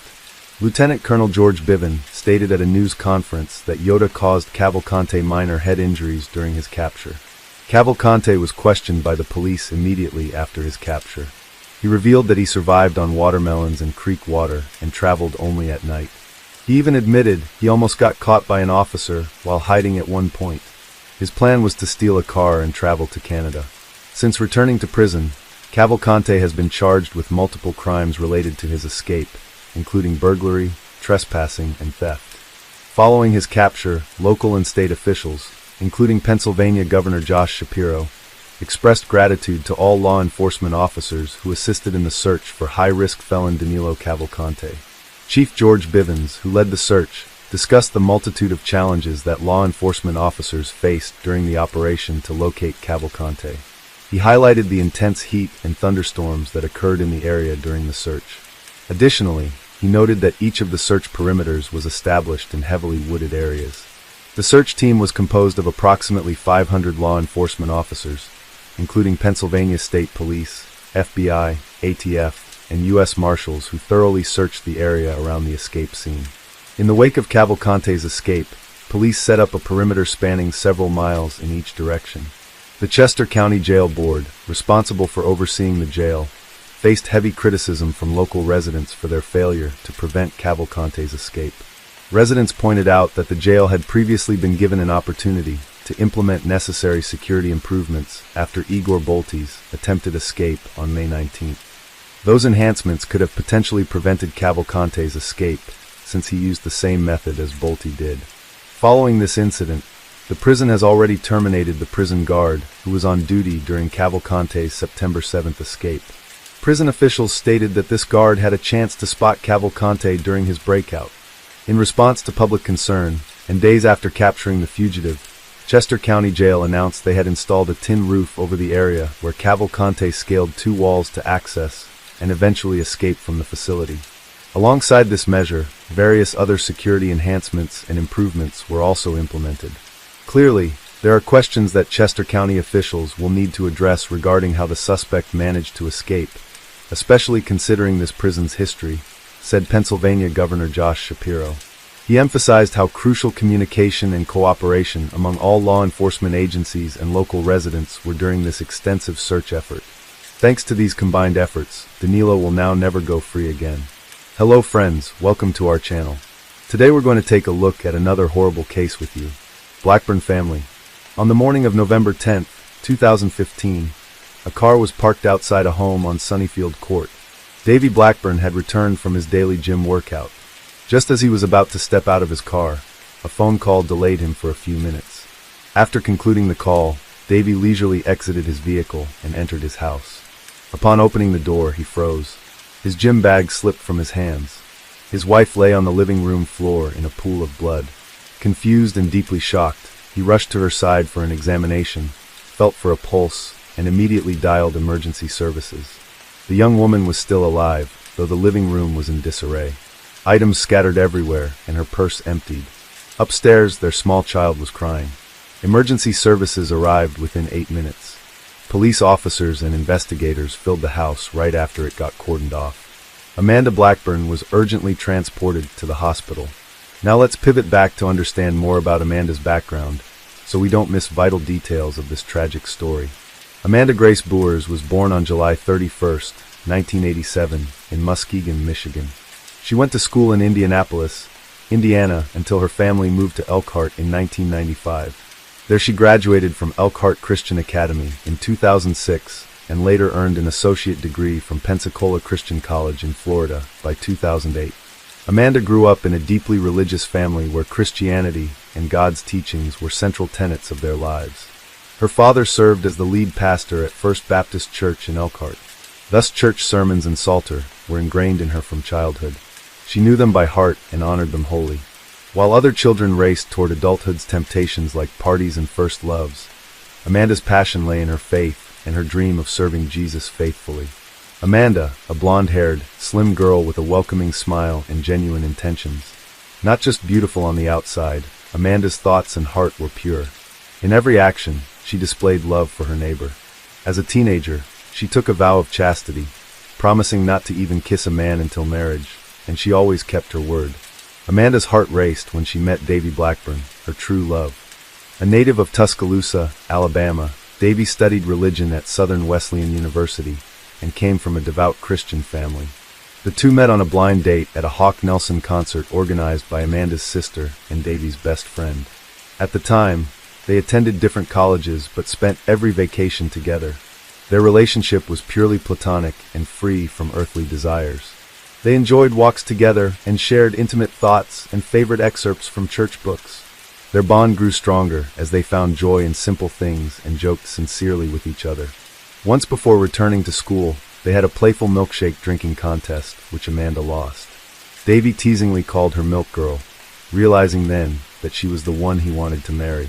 The couple maintained a long-distance relationship for quite some time, constantly messaging via messengers, calling each other and chatting for hours. They spent every vacation together.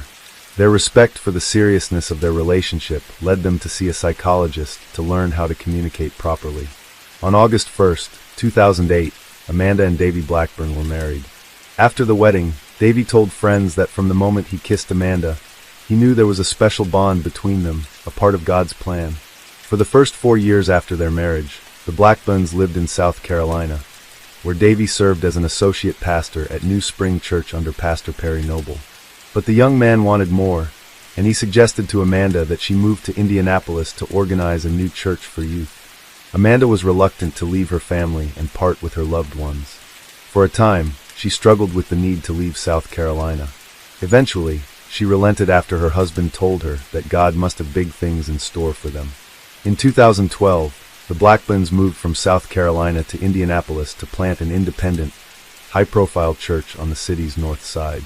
The religious organization started by the young family focused on young people, as made clear in the weekly videos they posted on their website, which discussed relationship advice, conflict resolution, and biblical perspectives on intimate relationships.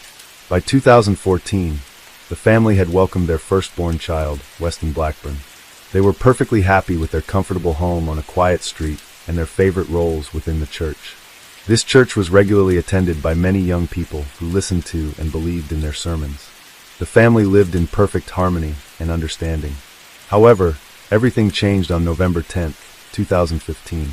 Ambulance crews arrived at the Blackburn residence in the 2800 block of Sunnyfield Court around 8 a.m. The pregnant young woman was rushed to hospital, where she was hooked up to a ventilator and underwent several resuscitative. Sadly, Amanda died the next day, along with her unborn baby.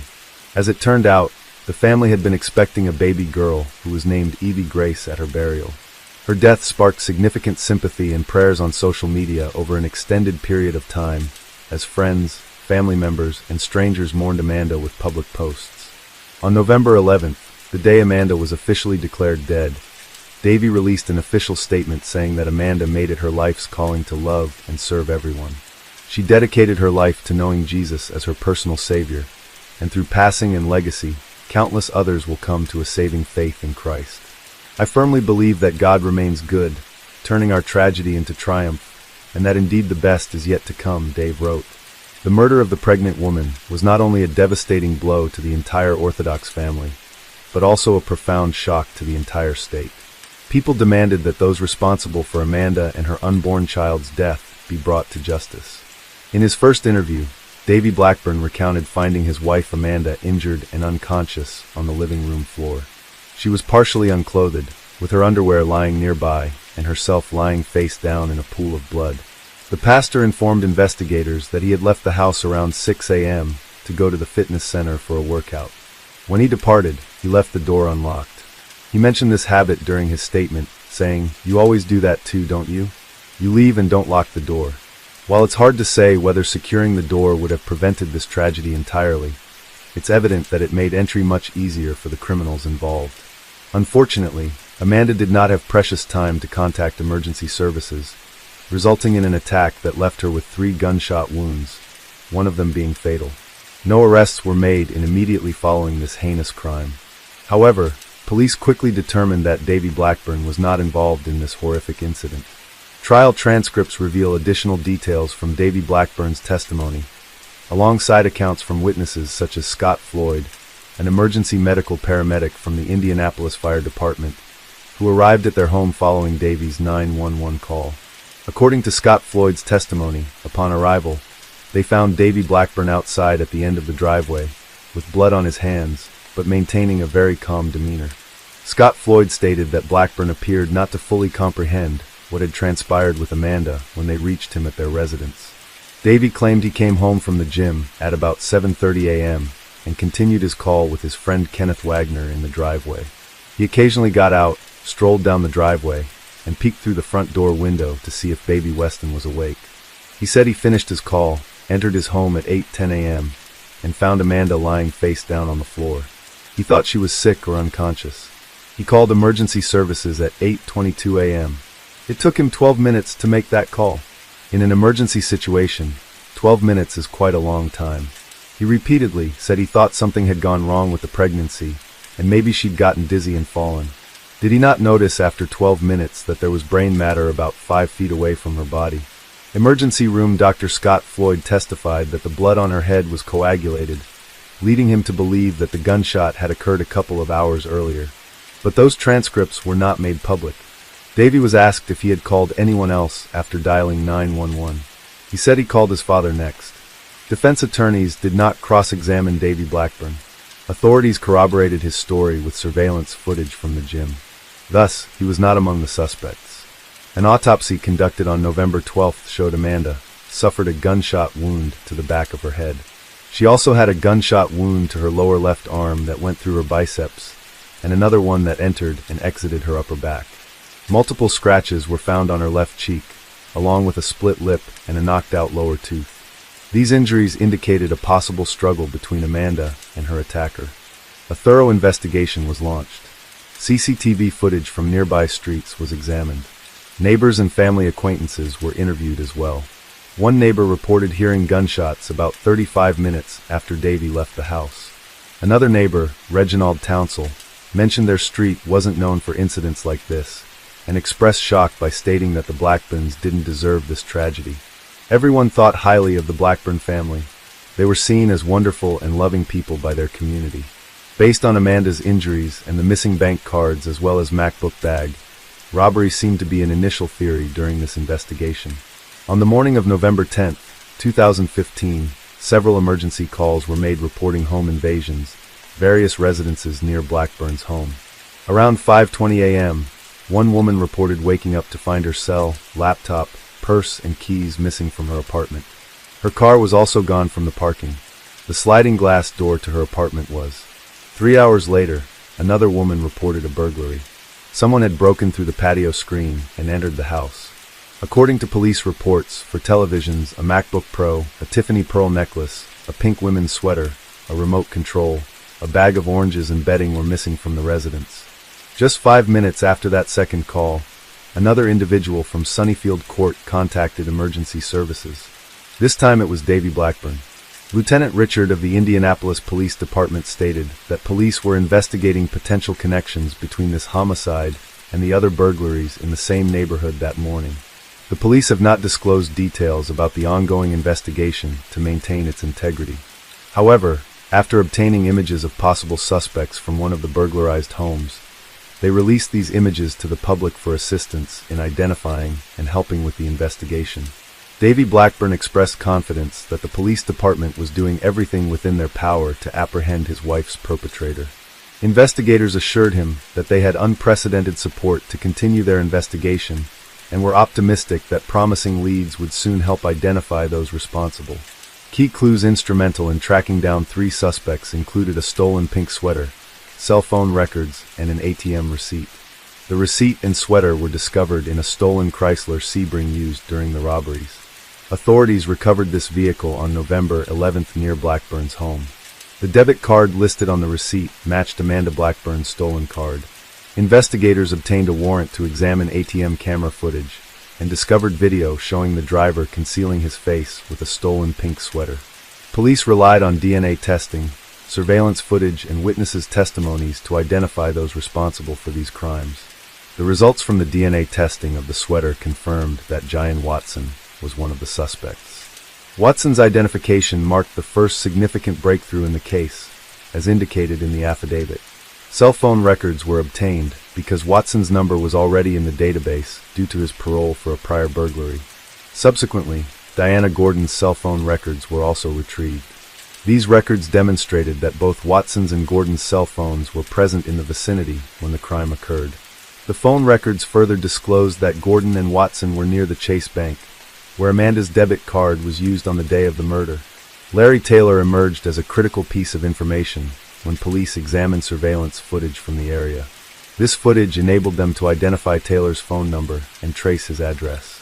In the subsequent days, reports surfaced indicating that a firearm had been located near the Blackburn residence. According to police, an individual delivered this gun to the Broad Ripple Fire Department, claiming they had found it outside the couple's home. Crime lab technicians analyzed the weapon over 2 weeks of investigation and detective work. Police eventually charged 18-year-old Larry Taylor and 21-year-old Jyan Watson with Amanda Blackburn's murder. Another individual, 24-year-old Diana Gordon, who was suspected of burglary, was arrested for a parole violation and not charged with a felony. He did not enter Blackburn's home during the incident. The crime lab confirmed that a gun found near Amanda Blackburn's home was indeed used in committing the crime. All 3 suspects were taken into custody. During questioning, Larry Taylor admitted to shooting Amanda twice, explaining he acted out of fear she might scratch him after she jumped on him. After she fell over, he leaned down and shot her in the back of her head, subsequently watching her bleed to death. The criminal trio intended to rob the Blackburn house for money. They chose their target upon noticing that Amanda's husband had left their front door unlocked when he went to the gym. Inside, they confronted Amanda to prevent her from interfering. During this confrontation, Taylor struck her with a gun. Watson and Gordon saw the woman and decided it was time to leave. They already had the stolen bank cards, so they went searching for an ATM. After failing to withdraw $500 from one, they successfully obtained $1,400 from another. This is when CCTV captured them. They then headed back to the Blackburn house to pick up Taylor. In their absence, a struggle took place inside. Amanda, regaining consciousness after being struck, lunged at the intruder. He tackled her in response. Following this, Taylor placed the stolen debit cards in the accomplice's car, who was at an ATM during the crime. Upon their return, he confessed to shooting Amanda, according to court records.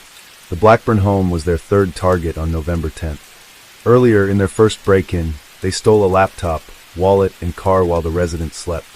Inside that home, they noticed a recording camera, but moved on regardless. Next, they broke into another house through a patio window and stole 4 televisions, a laptop, jewelry, a bag of oranges, and a pink sweater that later helped police identify them. Court documents detailed this evidence collected against the suspects. The crucial piece was Watson's DNA, found on the pink sweater used to cover his face from surveillance, as he tried withdrawing cash with Amanda Blackburn's bank card. Watson and Gordon cooperated with authorities in return for reduced sentences. Larry Taylor waived his right to remain silent and admitted being near the burglary scene, but claimed confusion about his activities. Formal charges were brought by the county prosecutor. Larry Taylor faces 13 charges, including felony murder after knowingly killing Amanda Blackburn. Jalen Watson is charged with felony, along with multiple counts of burglary and theft. Diana Gordon, already in custody for parole violation, also faces burglary charges. Additionally, There was a fourth person aware of these crimes, but not actively participating in them. He was questioned and released. The Indianapolis Metropolitan Police Department's Violent Crimes Unit worked with the gang unit and federal marshals to arrest Taylor. Police Chief Rick Height praised the cooperation that led to the arrest. The detectives worked tirelessly all day, without sleep, to solve the murders in the city. With assistance from Assistant U.S. Attorney Josh Minkler and Prosecutor Terry Curry, justice was served. Because the victim was pregnant, prosecutors said they might consider filing additional charges related to the fetus. Even though the woman's underwear had been removed and her shirt pulled up, they stated there was no evidence to support rape charges. Larry Taylor's first trial took place in December 2021, but it ended abruptly when it was discovered that a juror had shared information about the case with other jurors. This disclosure interrupted the trial, leading to a mistrial being declared. The final trial took place in October 2022. Jury selection was more thorough this time. Over 100 individuals were considered as potential jurors, each having to fill out a 16-page questionnaire for attorneys to evaluate if a fair verdict could be reached. Larry Joe Taylor received an 86-year sentence at the Indiana State Correctional Institution for Amanda Blackburn's murder and for additional charges related to a home burglary. Diana Gordon and Jalen Watson agreed to plea deals and testified against Larry Taylor during the trial. Both received sentences ranging from 20 to 35 years in prison. Jalen Watson and Larry Taylor are currently incarcerated in the Marion County Jail. A murder conviction in Indiana can result in a prison sentence of 45 to 60 years, with some cases punishable by life imprisonment or even the death penalty.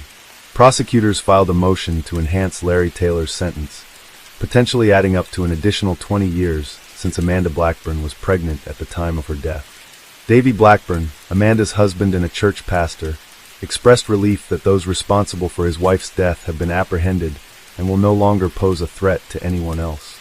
Amanda Blackburn's death has touched the hearts of many people, including the chief executive. Her funeral at a Christian church was attended by more than 2,000 individuals. Among those in attendance was Governor Mike Pence. The resident church has set up a donation page to assist with Amanda Blackburn's funeral and medical expenses. Davy Blackburn expressed hope for that will wisely handle those responsible for his family's immense pain. Remarkably, he has consistently reported that he has chosen to forgive Amanda's killers. Although everything inside me wants to hate, be angry and despair, I choose the path of forgiveness, grace, and hope.